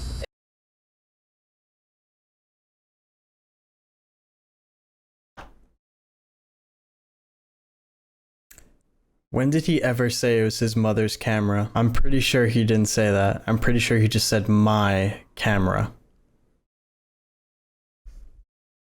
It was a little damaged, but we are in the process of restoring what was on the memory card. That's great. Then you'll see the monsters. Yes, we'll see the monster. But for now, I recommend that you get some rest. Tomorrow's going to be a big day. Oh no. Oh no, no! Pull the plug, not after how far I've come, and for what? Motherly instincts. Please, if our children knew what she's done, she'd be a monster. I have a plan, but I need you to promise me something first. Okay, so that's making it seem like that she rejected the idea, and maybe she was even directly a part of creating these monsters with H. Stoop. So I'm guessing that she rejected the idea, and then she was like, you know what, we should just stop doing this altogether. It's wrong. And he was like, stop doing this. We are not going to stop doing this. We're going to continue these experiments, and we're going to get it right. How are you feeling today? Wait, I missed that part of the Morse code, my bad. How are you feeling today? Fine. Just fine? You finally get to see your sister. Yeah. I know. It's just, I was thinking, yesterday, you said the police found my mom's camera, right? Yes. I see. Is there something wrong? No, nothing. I really want to go home, you know? He realized too. Nothing. So, where's Anna? You know, speaking of your mother's camera, we finally saw what's on it. Really? That's great. So you saw the monsters? Yes, we saw the monster. Okay, great. Can I see Anna now? What do these images mean to you? Oh no. How did you get those? They were on the camera. No, they weren't. Yes, they were. Old family photos of you and your sister next to dinosaur statues. Those aren't dinosaurs. Yes, they are. No, they're monsters. No, they aren't. When we Where's found Anna? you were outside your house, severely sleep deprived, hallucinating dinosaur statues Where's Anna? from your childhood while your sister Where's was Anna? trying to help you. Where's Anna? She's dead!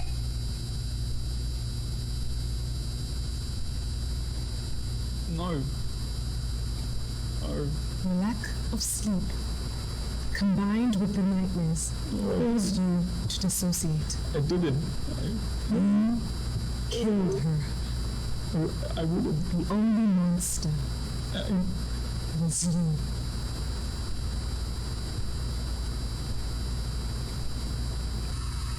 Wait, what did that say? Notice how, look at this, it goes from patient TBD to be determined. Was you.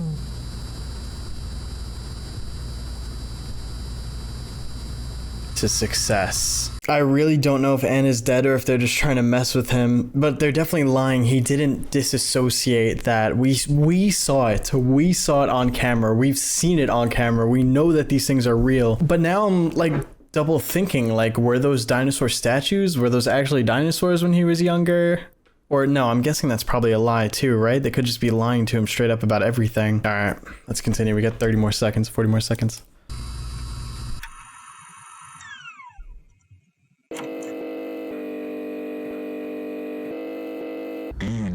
Hold on. My bad.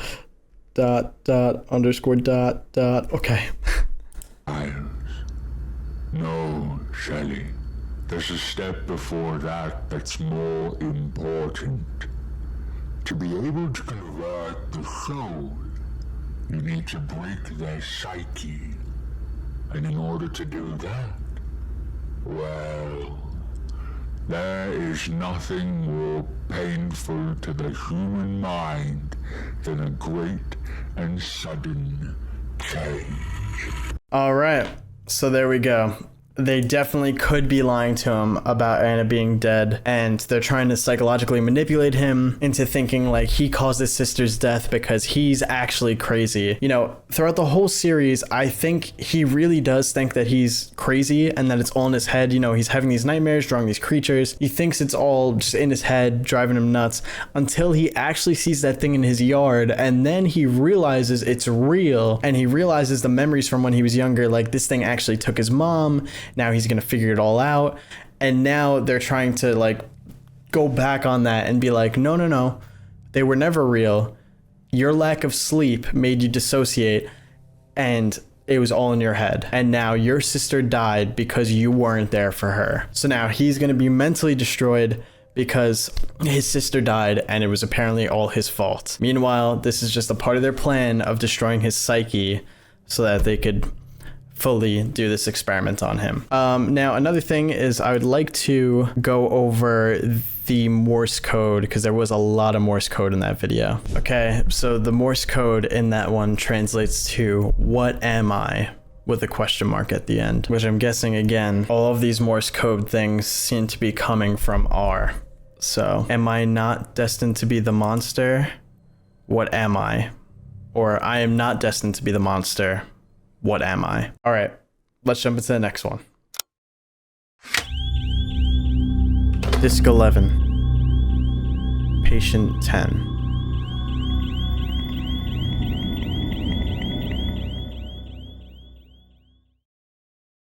Warning, the following content contains graphic scenes including violence and gore. Viewer discretion is advised. You've been warned. The following events transpired between September 17th,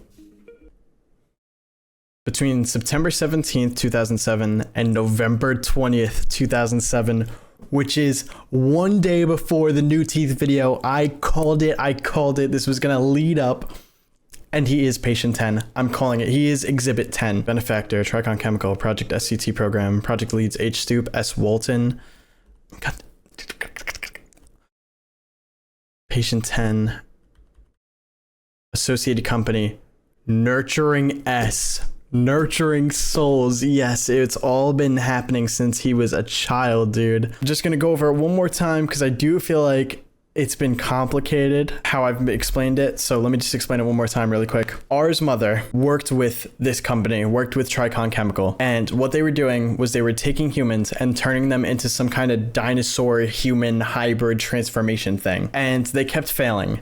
And then H. Stoop was like, you know what we need to do? We need to take children and grow them into the process. Rather than just taking an adult randomly and turning them into this thing, we need to start manipulating these children or changing them from when they're younger as they're growing up. And then once they're grown enough, then we do the change. And basically R's mother was like, hell no, we shouldn't do that. We should actually just stop this completely. And H. Stoop somehow, I'm guessing, got rid of his mother, took her out of the picture, and then used her son as the first experiment, or actually the 10th experiment, because he's considered patient 10. And I believe this is going to be the first one that's actually successful. So basically, when their mother left the picture, when their mother disappeared, whatever H. Stoop did to her, Anna and R had to go to this children's home called Nurturing Souls, and it was actually a part of Thricon Chemical's experiments. So whatever they did to those kids at Nurturing Souls was all what Thricon Chemical wanted them to do. So while they were being raised up, you know, whatever happened there, we still don't fully know. We just know based on maybe what R has drawn in some of his drawings, but we know it traumatized him in some way because he seems to have blocked out a lot of memories of it. Then he gets older, he's dealing with this anxiety, these nightmares and stuff like that, and he's given this medicine which seems to make him worse and seems to add on to this whole thing that's going on to him. And now they have him, they're breaking his psyche, and now they're going to do the full conversion into making him into one of these creatures. That's, at least from my understanding, what is going on so far. Walton's file. Patient 10 was finally brought in today. He weighed in at 71.4 kilograms with a height of 173 centimeters. He seemed to be both mentally and physically despondent, allowing for a rather easy transfer for once. As for my role, my name is Shelley Walton, lead scientist and researcher alongside Dr. Stoop in the SCT program. I have been tasked with 1, documenting and monitoring patient 10 as they undergo the program, while 2, I administer the paleo DNA provided by Dr. Stoop. After which, if any changes do occur, I am to 3, sample any findings for further study. Okay. With that being said, we have yet to see anyone make it past pyretization sickness. Patient 10's only deviance here was his unorthodox preparation. So the clock is ticking. For now, I will begin the genetic procedure.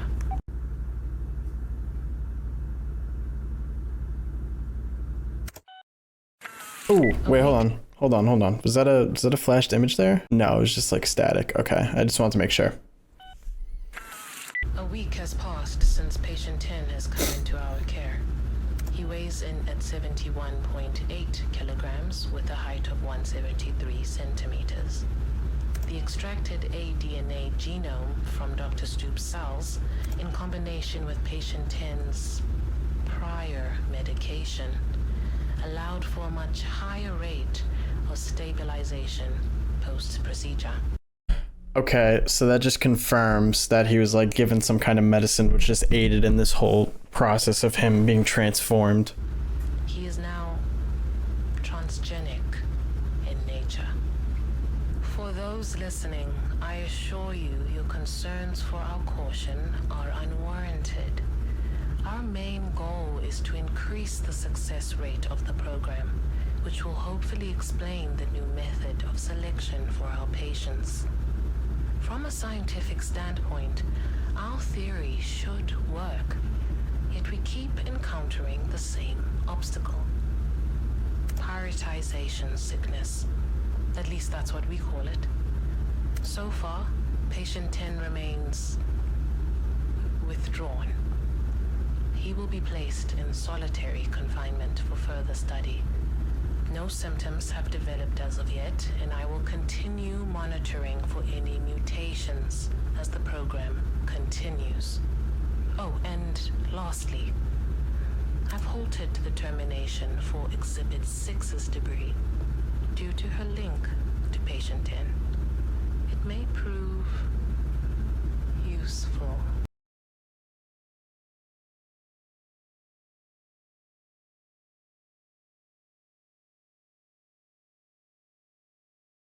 Has the Triceratops this whole time been his mother? Because she just said that she's linked to patient 10. And we know it's not Anna for sure, because we've seen the Triceratops when Anna hasn't been around. Is that how Stoop got rid of his mother? He just turned her into a dinosaur? Dude.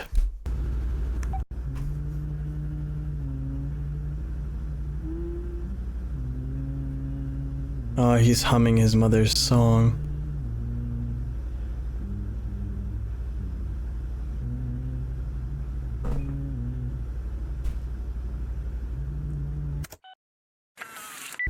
Another 2 weeks have passed since patient 10 has come into our care.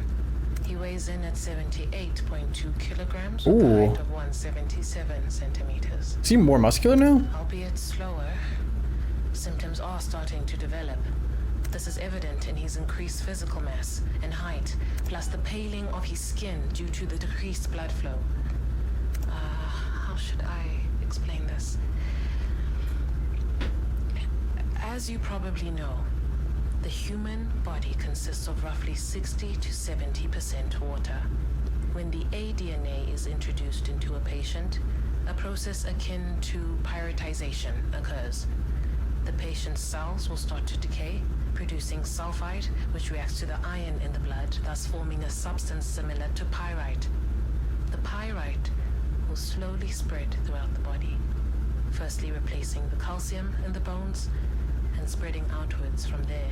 Almost all of our previous patients responded very violently to the stage of the sickness. Okay, so hold on, let me just reread what those flashes were there. According to his research into cardiovascular physiology in animals, dinosaurs could not pose. King of the flesh-eating predators seized the neck of a young blank, tearing at the meat with his hook. What the hell does that have to do with what they just said? What? To the stage of the sickness. It's a painful process. Fatal for humans. I'll inform Dr. Stoop of the situation. So if he succumbs to pyritization sickness, then it's just game over? It was all for nothing? Some surveillance footage has been brought to my attention, and upon further investigation, we have discovered a mutation. Patient 10 has developed tapetum lucidum in his eyes. Normally found in nocturnal animals, it's a reflective layer of tissue that helps one see in the low light. Humans, characteristically, do not have it. This has also caused sensitivity to bright light. While this development is exciting, and samples will be taken, the pyrotization sickness continues to spread. Patches of pyrite have begun piercing his skin, mainly around his arms, chest, back, and face. At this rate of growth, I estimate another 2 weeks at most until patient 10 becomes a fully petrified body, which is why I will attempt to remove any excess growth in hopes of slowing the sickness. I will also begin drafting patient 10's exhibit files soon.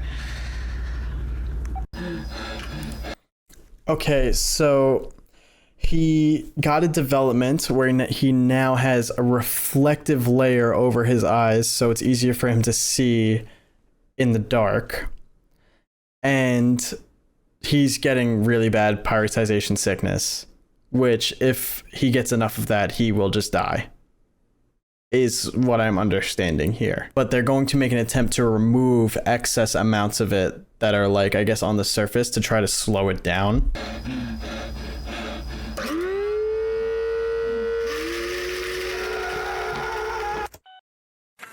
Oh, that sounded brutal. Roughly a week and a half has passed since the last entry.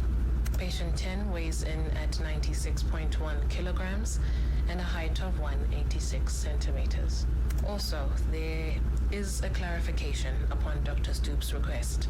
Once a patient fully petrifies, as a living organism, they will continue to grow. They will, over a period of a few weeks, grow into the genotype based on what the aDNA sample was from. This is also why I have not been able to identify what kind of paleo-DNA we are using, as each sample from Dr. Stoop turns out to be something different. He's okay, hold on a second. She keeps saying like samples from Dr. Stoop. I'm not sure if Dr. Stoop is also like one of these dinosaurs at this point, because in the last video, when it showed the picture of him, it like slowly changed into a dinosaur. So is she, you know, Shelley Walton, is she actually just walking up to Dr. Stoop as a dinosaur and like taking out some DNA and then going over to R and being like, and just giving it to him, you know what I mean? Like, and she's saying that every time she does that, it's like a different type of dinosaur sample, which is interesting. But hold on, let me go and read this. But paleontology tends to be rather a long-winded science. You have to wade through an infinite amount of minuscule detail to get any idea of what an animal actually looked like. The question, what happened to the dinosaurs, has intrigued biologists and paleontologists for many years. Various theories have been advanced, but none has been entirely satisfactory. And they're saying that once a patient fully petrifies, so once they get fully, you know, done up with the pyrotization sickness, they will still continue to grow into whatever sample of DNA they were given. So I guess if they were given Triceratops DNA, then they would petrify and then grow into a full Triceratops, is what I'm understanding. I don't know, I'm trying my best here, guys, I really am. Also why I have not been able to identify what kind of paleo DNA we are using, as each sample from Dr. Stoop turns out to be something different. His DNA is, well, it's ancient, possibly dating back to the Cretaceous period. Now, looking past patient 10, as for how we overcome this obstacle, Dr. Stoop's convinced it has something to do with the human soul. Although I've argued against the reliance on psychology due to its inherent instability, we are dealing with science, facts, not feelings. Regardless, I have once again been asked to question the boy in a final attempt to provoke a response. How are you feeling? I've been asked to speak with you, if you don't mind. It's about your mother. You know, we had high hopes for you. It took a lot of effort to get you here as you are now. realize that? Your sister, your mother, Homer, we all wanted you to succeed. But you're just another failure. Do you know what this is? It's a type of stone. The same stone growing under your skin. Pyrite? Do you know what this piece is from? No? Well, a certain Triceratops was destroyed that night. Stopped one of our other exhibits from attacking you. Oh. Weird, right? You could have saved her, but you had to go out that night. You left her alone to die. And for what? Dinosaurs? Do you know why children love dinosaurs? They're symbolic parents. Extraordinary creatures that personify the uncontrollable force of looming authority. Fascinating and frightening, like parents. And you loved them as you loved your sister and your mother.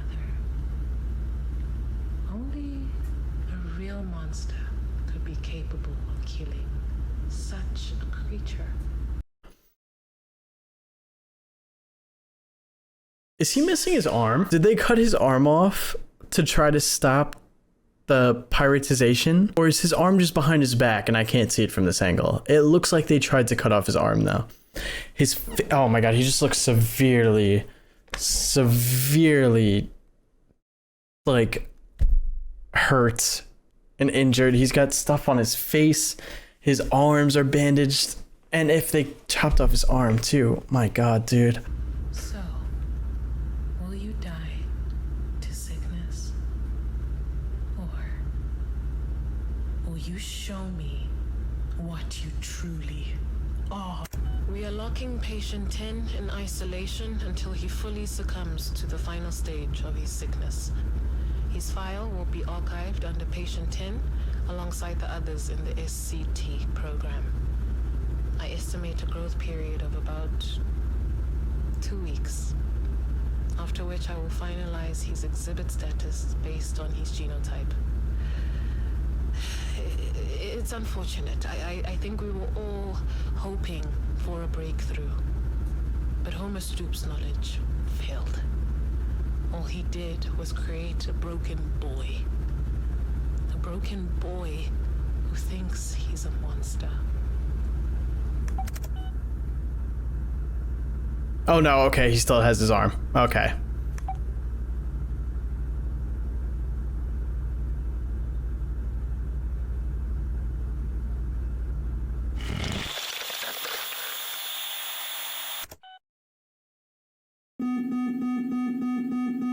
Oh, hold on a minute.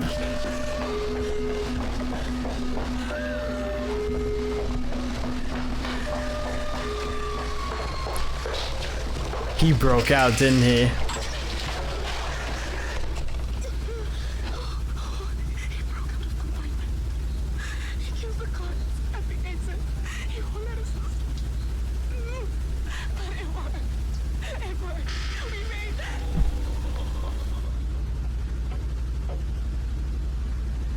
She said it worked. They were successful. Yo.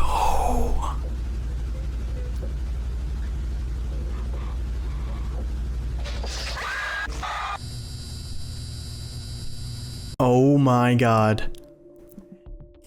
And these are like very similar hands to what we saw in the new teeth video. Those nails and stuff.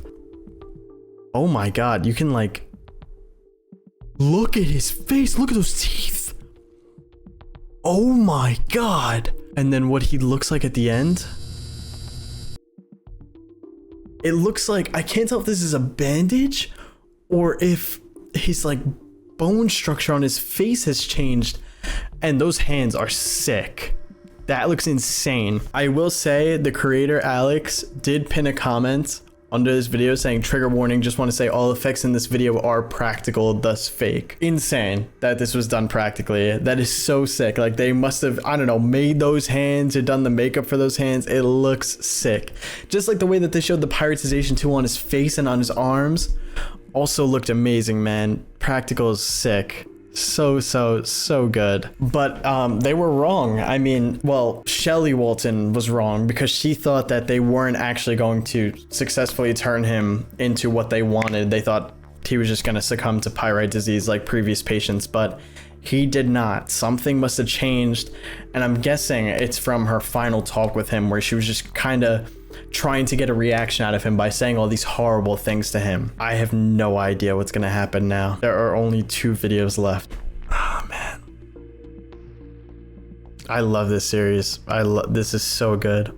I'm kind of upset that it's gonna end very soon right now. Here we go. Disc 12. The Park.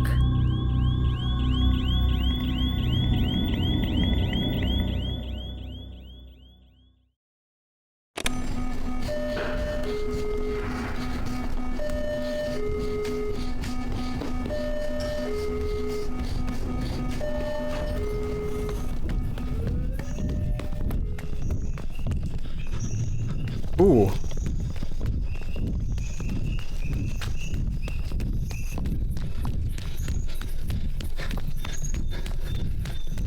Oh wait, is this him?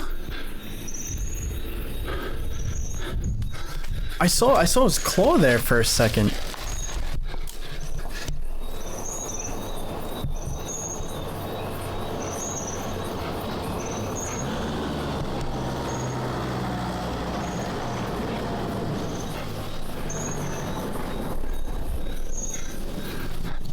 This is them trying to find him.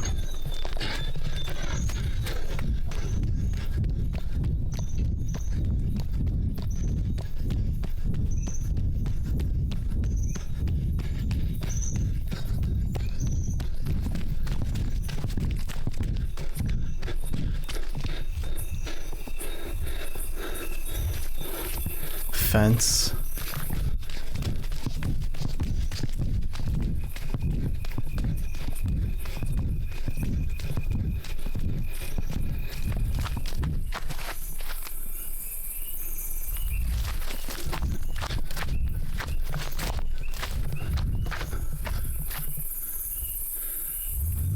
Oh, that's the wall.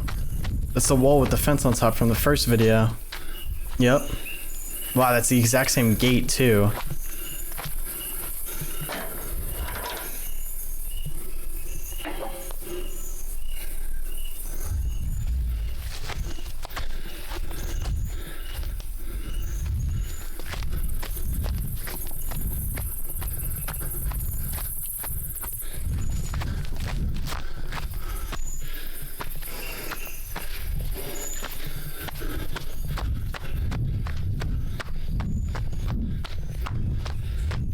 What is his goal here? Where is he gonna run to?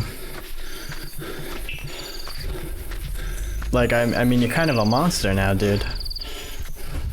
Who knows if he's even thinking straight, though. Oh.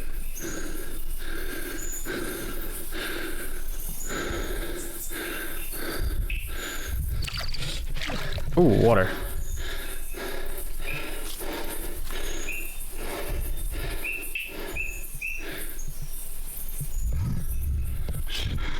Ooh.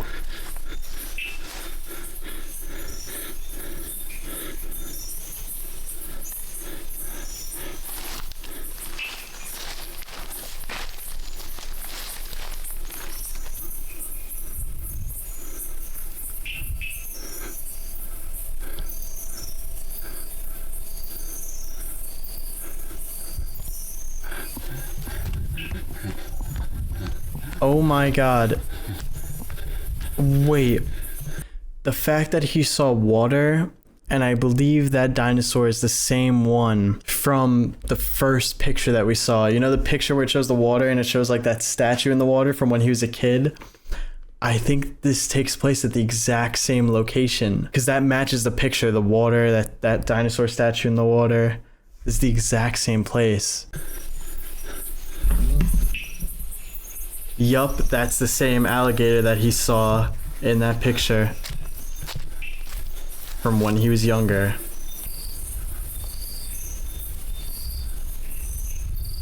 Yup, there we go. Exactly like the picture.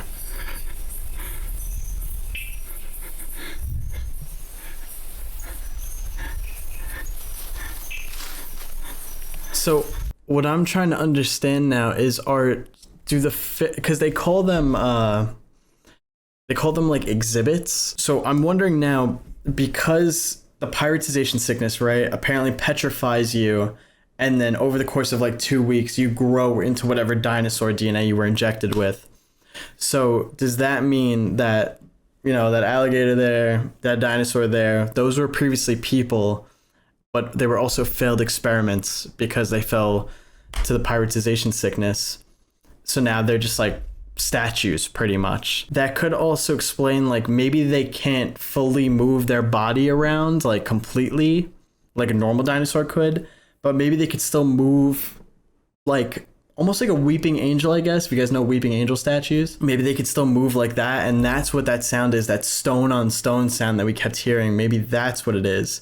That's what we're hearing, is the petrified dinosaur experiments moving. And that's why he's different, is because he's the first one that's like able to be transformed into a dinosaur but still able to move.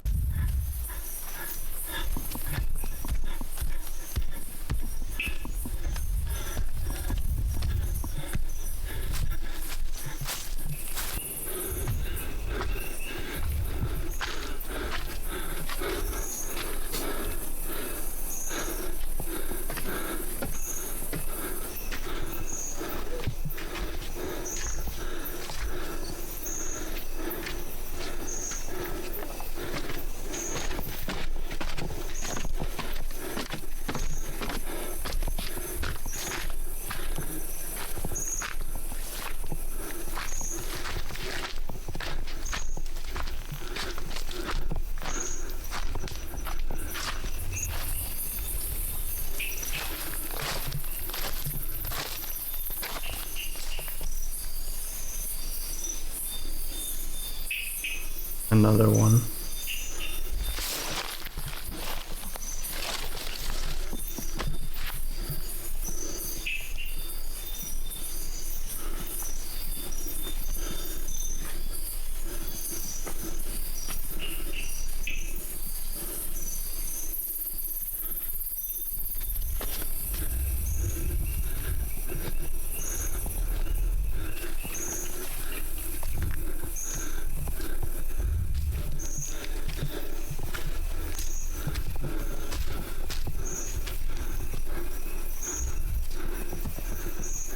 Ooh. Something just ran up close to him.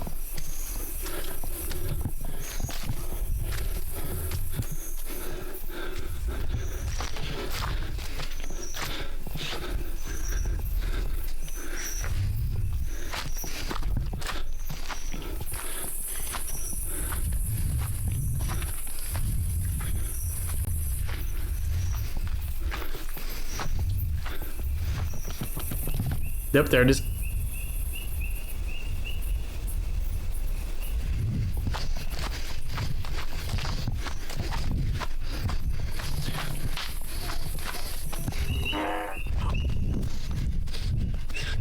Wait, maybe I'm wrong.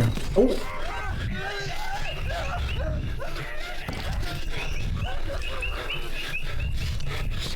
Oh my god.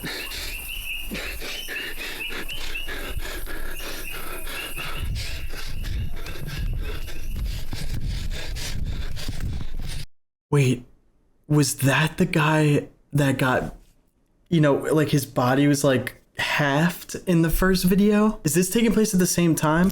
I thought the first video, no, it can't be right. Because the first video takes place on November 21st and this is November 20th. But that scream that guy just made sounded like the same scream from the guy that like his flashlight was like swinging around in the first video, and then when we found his body he was just like a torso. And I'm also now not sure about them just being statues that like kind of glide across the ground, because that dinosaur definitely looked like it was chasing him just now.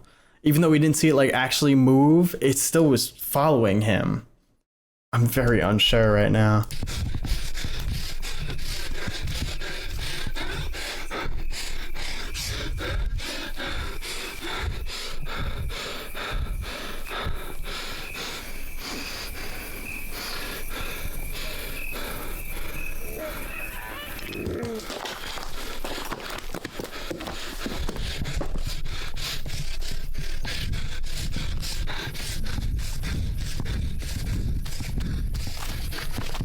I think the Thricon chemical workers are after him, and maybe all the other dinosaurs in the park here are after him too.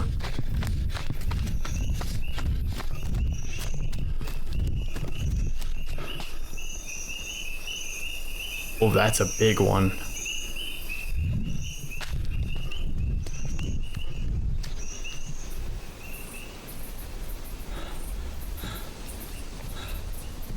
Was that maybe the T-Rex?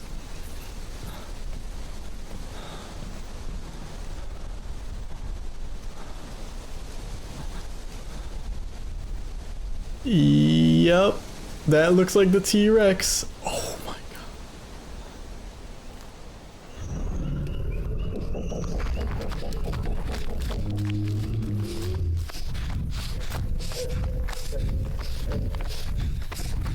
Oh, that's definitely moving. You could hear its footsteps chasing after him.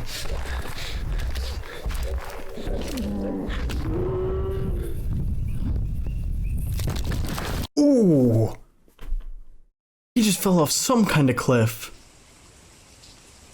Oh my god.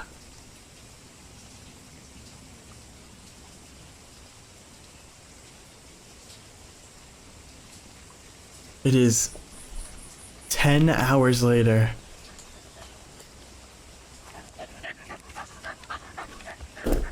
The dog.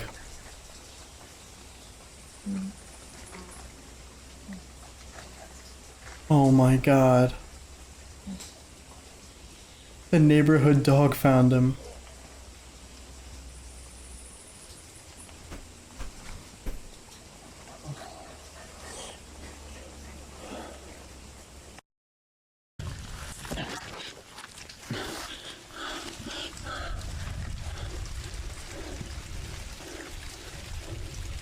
Wow. How is... Oh my god. How are you alive? That's a crazy fall.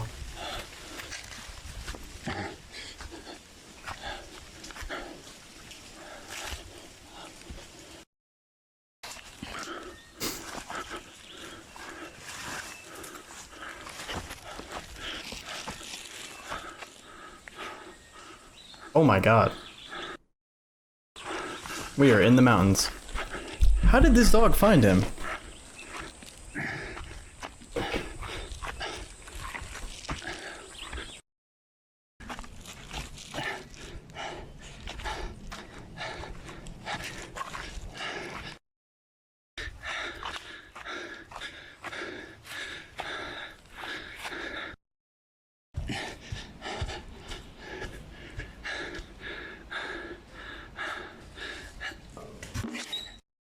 The dog brought him back to his house?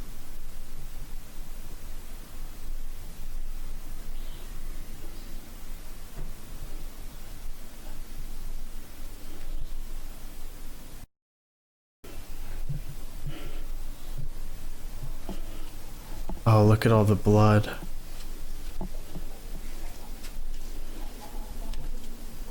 Is that Anna's blood? Yeah, it's definitely his house, the Triceratops toy on the ground.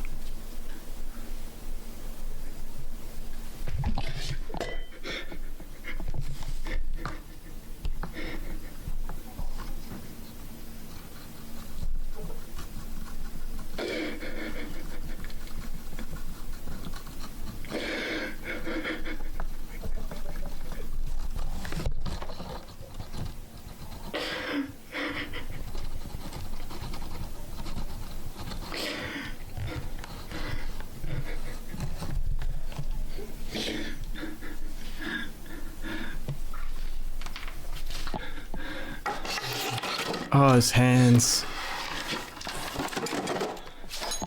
And his hat.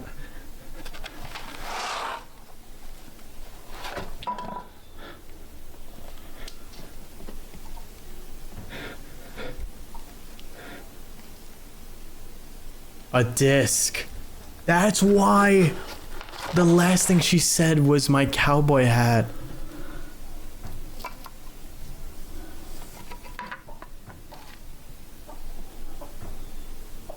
R. That makes so much sense. Her last words were like my cowboy hat so that he would know if he ever went back to check her hat because the disc was in there. And I'm guessing that disc is gonna have a lot of answers on it. Okay, again, I'm very confused. Are the dinosaur statues? Are they not statues? Are they moving? Are they not? I mean, they're definitely moving. I mean, they just chased them off a cliff. That was insane. Thank you to the comment section. I like to look through the comment section of these videos just to see if there's anything I actually missed that they might even be able to help me with. I didn't even notice this split-second detail, but look at the eye on this thing. Boom. It turns and looks at him, which is sick. But again, it feeds into it like, are they statues? Are they real? Because it seems like whenever he looks at them, they don't move. Like they are weeping angels. Again, for those that don't know, weeping angels, the concept is like, you look at a statue, the statue doesn't move. But the second you look away, the statue moves and comes closer to you until you look at it again and then it stops. So these things almost seem like they're acting like weeping angels. Like whenever he's not looking at them, that's when they move. So I'm still confused on that. But the next video, the final video in this series, is called Rex.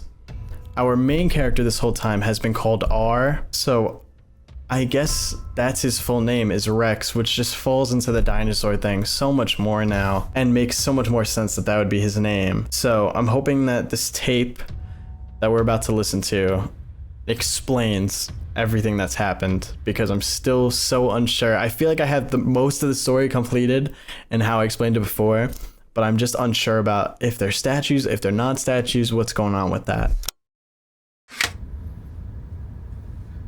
Final disc. Rex.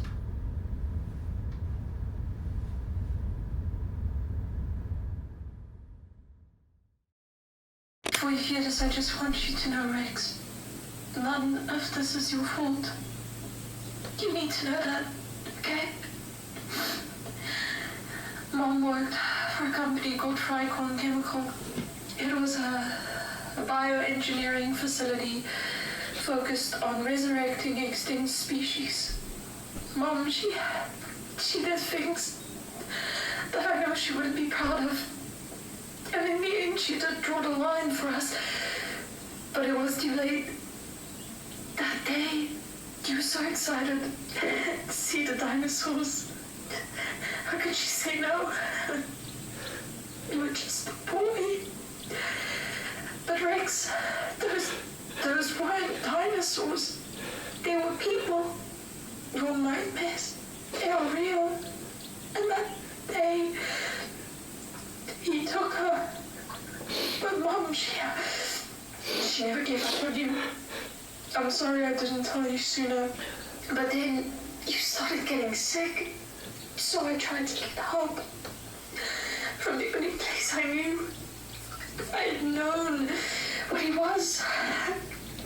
It was never about dinosaurs. To him, you were always meant to be his afterthought. You are my brother, and I will always be there for you.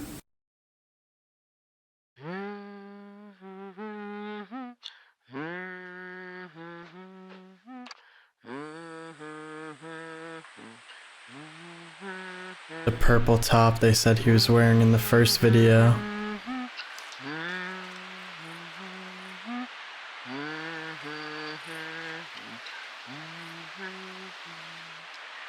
Dearest Rex, don't look so blue. Your mom is here to smile for you.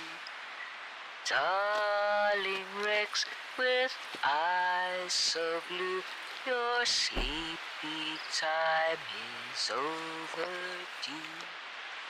fearless Rex, so big and strong. Your sister says you do no wrong. So little Rex, go drift away. Your mom is here to keep you safe. So little Rex, go drift away. The Triceratops and the cowboy hat for his mom and his sister.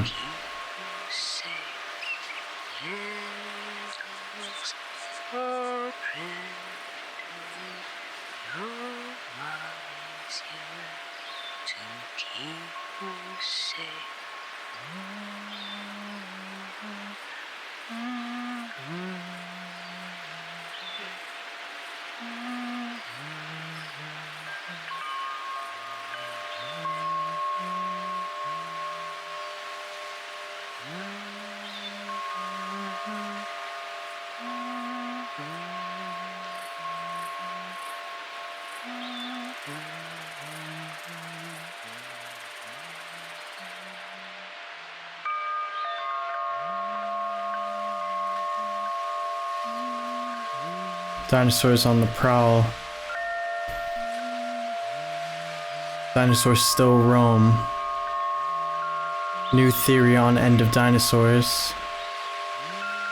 The last giant flesh eater among the dinosaurs, Tyrannosaurus rex. It reached 15 meters long in length and had teeth 200 millimeters long.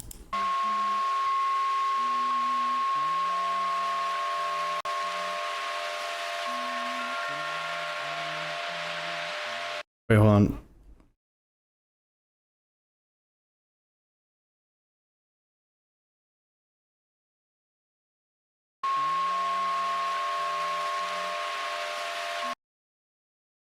Do you see the word?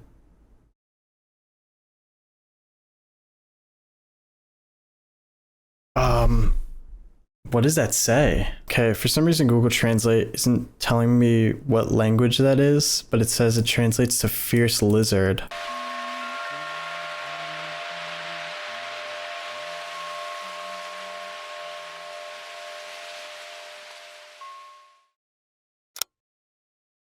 First of all, if you made it this far into the video, thank you. This is the longest video I've uploaded, I think, since Tri-Red Witness Archives, which was like 2.5 hours long as well. So thank you so much for watching this as far through as you have. I'm going to explain the series in a second, but I just want to talk a little bit about the series in a different way. I really liked when Alex Archives made the Ted's Caving Journal series. I really enjoyed that series, and I remember seeing when New Teeth got released in my subscriptions tab, and I was like, oh man, Alex is cooking again, but this time it's going to be like an original. And I waited for a bunch of videos to come out, and conveniently I ended up deciding to go over the series right when it ended, and I absolutely love this series. I think that this is so good. I think you could really feel the emotion that Rex's character feels. It really is so sad, everything he goes through, and like no matter what he did, he was kind of just going to end up with this fate. None of it was his fault, and it really is just like a tragedy. And I have to give Alex so much credit for the behind the scenes and just the way some things were done, and it really inspired me to just go in on this video a little bit more than usual, or honestly way more than usual. I don't think I've ever made an intro like that before, that in depth, or my video titles. I decided to do those differently as well. You could see them kind of change towards the end of the series. Also, by the way, I highly recommend going back to the intro and rewatching it and kind of looking at the whiteboard and my ID card and stuff, because you'll notice a lot of little tiny cool details there, especially now that you watch the series and know everything about Thricon Chemical. But what I'm trying to say is big shout out to Alex Archives. Please, if you haven't already, go subscribe to Alex's channel using the link in the description down below. Now, all right,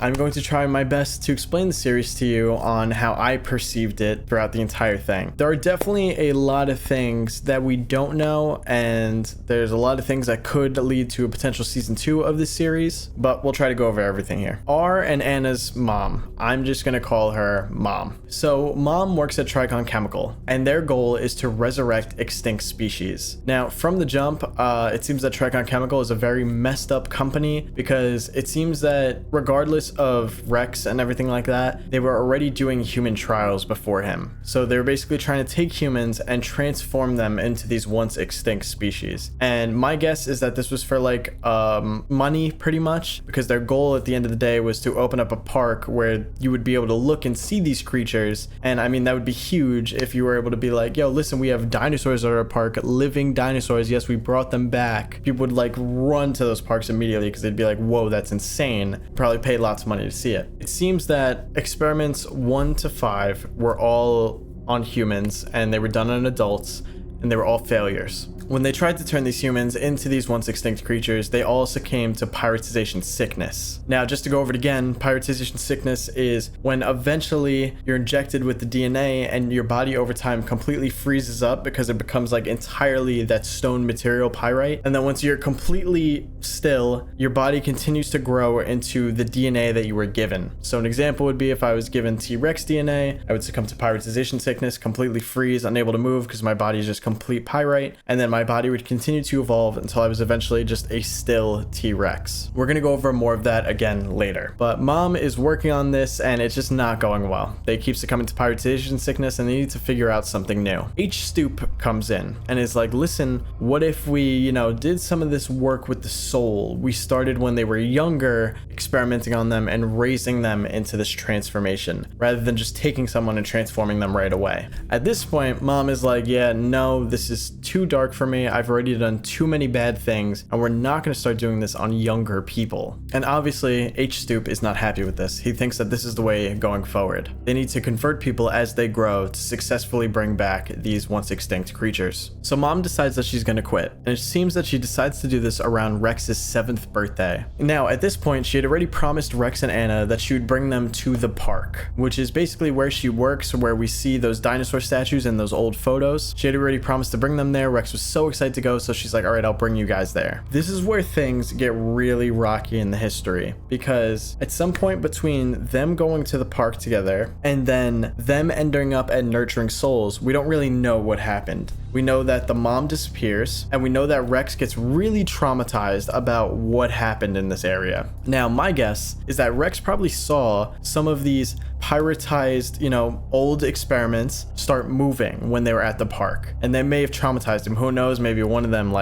came at him or scared him, and obviously for a 7-year-old that is pretty traumatizing. Another thing is that H. Stoop could have used the previous experiments to take Rex's mother, and that's why she disappears. Now, Rex's mother disappearing is an interesting thing because it seems that they think that she might be dead or that she was taken by something or someone, but what we end up learning that happens is that Rex's mom is actually one of the experiments. She is Exhibit 6. We know this because Walton eventually says that she wants to get rid of Exhibit 6, but she won't because of its connection to Rex. Now, the only person or the only creature that could have a connection to Rex would be Anna, and we know it's not Anna because Exhibit 6 is the Triceratops, and the Triceratops had been coming to Rex's house on multiple nights and had been around way before Anna even came back home. Another hint that Exhibit 6 is R's mother. Sorry, I'm going to keep going back between Rex and R just because for the whole series I was referring to him as R. But another way that we know that the Triceratops is Rex's mother is because at the end of the series we see that he makes 2 crosses representing the deaths of his mother and Anna, and one of those crosses has the Triceratops toy next to it. So yeah, it seems that H. Stoop took Rex's mom and then ended up just making her into another experiment. I'm sure they couldn't have just let her quit her job because they did so many horrible things there that if she ever talked to anybody, Thricon Chemical probably would have got shut down. Now again, this is another rocky area from when their mother disappears to when they eventually get older, because it seems that things continue to be worse even at their children's home, which again, their children's home is Nurturing Souls,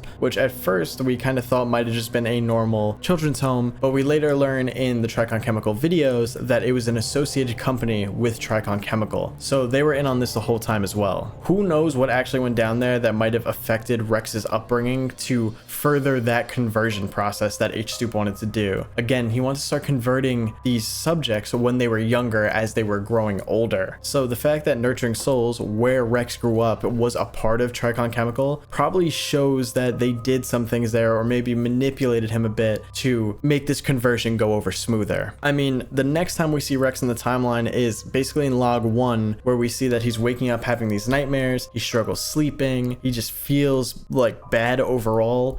So it seems that he was very traumatized by either the events when they went to the park when they were younger or just his upbringing in general. So again, now we're at the point in the timeline where Rex is logging these things. He's showing Anna these drawings and how he can't sleep. And a very confusing part to me is the drawings themselves, because the drawings themselves, the more we see along the series, the more they don't make too much sense. Again, he is drawing his nightmares, but Anna does say his drawings are real. Those drawings, most of them, don't look like creatures that we saw in the park. I mean, one of them even has hands like sticking out of a window. We see a guy with a dead body. And then of course we see the thing with the sharp teeth, which makes sense. That looks like it could have been his drawing of one of those dinosaurs or something. But the rest of those don't really make sense. So again, did Rex see these things when he was younger and then now he's having nightmares about them and that's why he's drawing them? So I'm a little bit confused on that, because like, why is he drawing those specific things? Now, at this point, Anna seems to be already working at Thricon Chemical or at some kind of branch of it. Why she decided to work there in the first place, I'm not sure. I'm sure she knew that her mother worked there. Maybe that was a reason why she tried to work there. Maybe she was trying to find out what really happened to their mother. And when things got bad and Rex's condition got really bad, she didn't really know who else to go to or who to ask for advice. So she ends up turning to Thricon Chemical, telling them about the situation, and they give her a medicine to give to Rex that will hopefully make him better. As we know, it doesn't make him better. It just makes his condition way worse. I mean, that's when eventually, after taking the medicine, he starts bleeding out of his mouth. Obviously, things continue to progress. He keeps drawing, keeps having these nightmares, and then eventually he has an actual encounter with one of these creatures in his own backyard, which again, I've discussed with you, I think is his mother. Now, the confusing part here might be like, why is the Triceratops in his backyard? That's kind of weird. You know, I don't think they live at the park. Well, what I think Thricon Chemical was doing was I think they were releasing these subjects next to Rex's house just to mess with him more. Again, a part of the whole conversion process for him is breaking his psyche. So obviously they've already broken it so much by he's having these nightmares and he can't sleep, but now let's make him think that these things in his nightmares are actually real by showing them to him. So they'll have it show up and then leave, and eventually obviously Rex loses his mind over this and he's like, I'm gonna follow this thing, I'm gonna have proof, and I'm gonna report it to the police. What he doesn't realize though is that this is all planned. They were releasing these things to show him on purpose, so when he follows one back, he ends up running into the Thricon Chemical workers where they just knock him out and take him. At that same time, Anna realizes how bad Rex's situation is getting, and she's like, I'm gonna come home and I'm gonna help you and we're gonna talk and I'm gonna explain everything to you, because I'm sure while she was working at Thricon Chemical, she found out a lot of things that probably make sense to what's going on with Rex. When she gets home though, she also gets ambushed by another one of these experiments or creatures, and it takes her as well. Now at this point, Rex and Anna are both in, like, would the right word be custody? Like, Thricon Chemical has them pretty much, and they're still trying to break Rex's psyche. So they mess with him by telling him that, you know, these monsters aren't real, the camera didn't actually show anything, and your sister is dead. Which, all of that, I mean, just him learning the fact that the last person in his life that he cared about is dead completely just shatters his psyche. On a side note, I don't think Anna's dead at all. I do think she's very much still alive. Where or what's going on with her, I'm not too sure. Maybe they're doing some experiments on her, maybe they're just keeping her somewhere, but I don't think she's dead. I think they're just saying that to break his psyche. It doesn't really make sense why they would decide to kill her, unless it was just to get rid of her because she knew information. Now, after Rex's psyche is broken, they take him, inject him with the DNA, he starts slowly transforming. It looks like he's going to succumb to pyrotization sickness, but then it turns out he doesn't. He actually just continues to transform, continues to morph into this creature, and he eventually breaks out and gets into the park. This is where things get really rocky again, because now he's in the park and it seems that he's with experiments 1 to 9, the other failed experiments that succumbed to pyrotization, where they're pretty much just complete statues of these creatures. But it does seem like they can still move. We know they could definitely move to some extent because that's what that sound is, that like stone scraping sound that I talked about. Whenever you hear that, you're usually hearing one of the older experiments. Like again, we hear it when Exhibit 6, his mom shows up to his house. So my take on this is that even though that these creatures succumb to pyrotization sickness, they are still alive. I mean, we directly see that when Rex looks at one of the dinosaurs in the park, its eye moves, but I think they do have some kind of mobility, whether they can move their arms and their heads a little bit. Damn, my headphones turned off. I've been talking for so long. It seems like they can move their arms and their head a little bit, and of course they can like glide across the surface and move around a little bit. At least that's my take on it. I would love to know your guys' opinion in the comments down below. But obviously it seems like Rex is nothing like this. Because of the process of how they raised him into the transformation, he's not going to succumb to that same sickness. He's still going to be able to move. move. So he eventually goes through the park. He goes through the whole panic of running into all of these different failed experiments. And eventually when he gets out, he goes home. And when he gets home, he finds that disc that Anna made for him, which is the disc that we just went over with all the information that I pretty much also just went over. Then at the end of the video, he takes off the shirt that he had on because it was soaked with blood and all messy, puts on a purple shirt, and then we see him make the cross representing his mother and Anna, and then he goes off into the distance. And then he ends up back in the park at Thricon Chemical, which takes place in the first episode, New Teeth. We know this because in New Teeth, they say that the subject was last seen wearing a purple top, which is what he's wearing at the end of the series. And if you kind of look at the hands of the creature in New Teeth, it does look like it's a more advanced version of Rex's transformation. So it does seem like Rex continues to transform after we see him at the end of the last episode and between the beginning of the first episode. A few things on that. Why would he go back there? Like, what was the purpose? I believe he still thinks that Anna and his mother are dead, so why would he go back to Thricon Chemical at all? Well, I guess he doesn't really have any choice. I mean, he's just going to continue to transform, so he might as well maybe attempt to get revenge on these workers, or maybe try to set the other creatures in the park free. Not too sure what his goal was there. That's just what I'm thinking. But that is pretty much the whole series. I mean, we start the series pretty much where it ends, which is a really cool way to circle through the entire thing. But there obviously are a lot of questions. Where's Anna? Did they get rid of Rex's mom, Subject 6? Where is Subject 6 now? And the biggest one, H. Stoop. Now, is H. Stoop even a dinosaur? I want to say that he is. I want to say that he may have turned himself into one of their own experiments, because first of all, the only time we see him in the series, even though he seems to be the main big bad, is the recordings, and the recordings take place in the 90s. We don't hear any recent recordings. We do hear Walton refer to Stoop in multiple points, like she says that she gets her DNA samples from him, but she kind of makes it sound like that she gets her DNA samples literally from him. Like he is the where she gets the samples from. Like she, like I said earlier, literally injects him, takes out some DNA, and then just puts it into the next subject. But that makes it even more confusing because she says that his DNA samples, like they never know what they're gonna get from him. So in my head, if he is a dinosaur, he must be like some insane dinosaur that has so many different DNAs of other dinosaurs inside of him, which doesn't really make sense to me. I feel like the whole H. Stoop thing is definitely left up in the air on purpose to be answered in a future installment or a future season. Another interesting thing about him, and I actually have to give credits to the comments under the final video of the series for this, is that Homer Stoop is an anagram for Prometheus. And Prometheus is a titan that we see in the last image of the series, where like half of its body is dinosaur and half of it is like a human person. Now, apparently in Greek mythology, Prometheus is a titan, specifically a son of Lapidus and Clymene. He's known for his forethought and his actions that benefited humanity, such as stealing fire from the gods and teaching humans various skills. However, his actions also led to punishment by Zeus, who chained him to a mountain and had an eagle eat his liver daily. Not gonna lie, that's some wild lore. But what Homer stooping Prometheus has to do with him converting humans into these dinosaurs, I'm not too sure. And again, maybe will be answered in the future, or maybe I'm just not seeing the connection here. Because if apparently, according to this lore that I'm reading, he helped humans by stealing fire and teaching them various skills, I don't really know if he's helping humans by turning them into creatures. Oh wait, hold up. I'm seeing that he's also Prometheus is also credited in part of the creation of humans.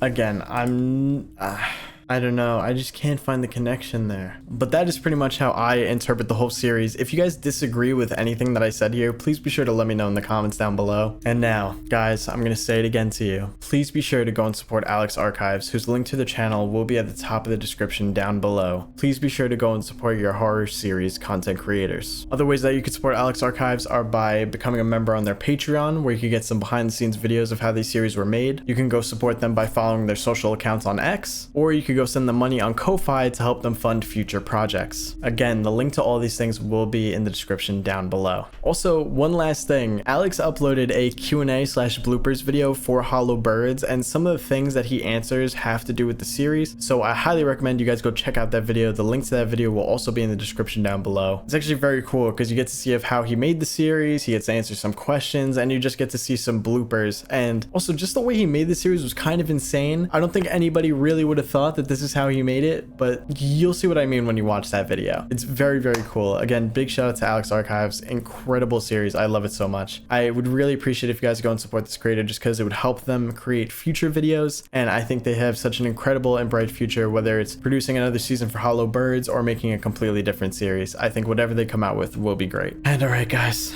this is the end of the video. If you enjoyed the video, please don't forget to drop a like on it. And if you're new here, please don't forget to subscribe. We're so close to 1 million and I would appreciate your support. And I make videos like this all the time on my channel, so you're gonna have plenty more to watch in the future. And all right, guys, thank you so much for watching.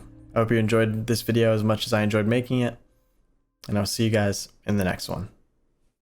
Peace.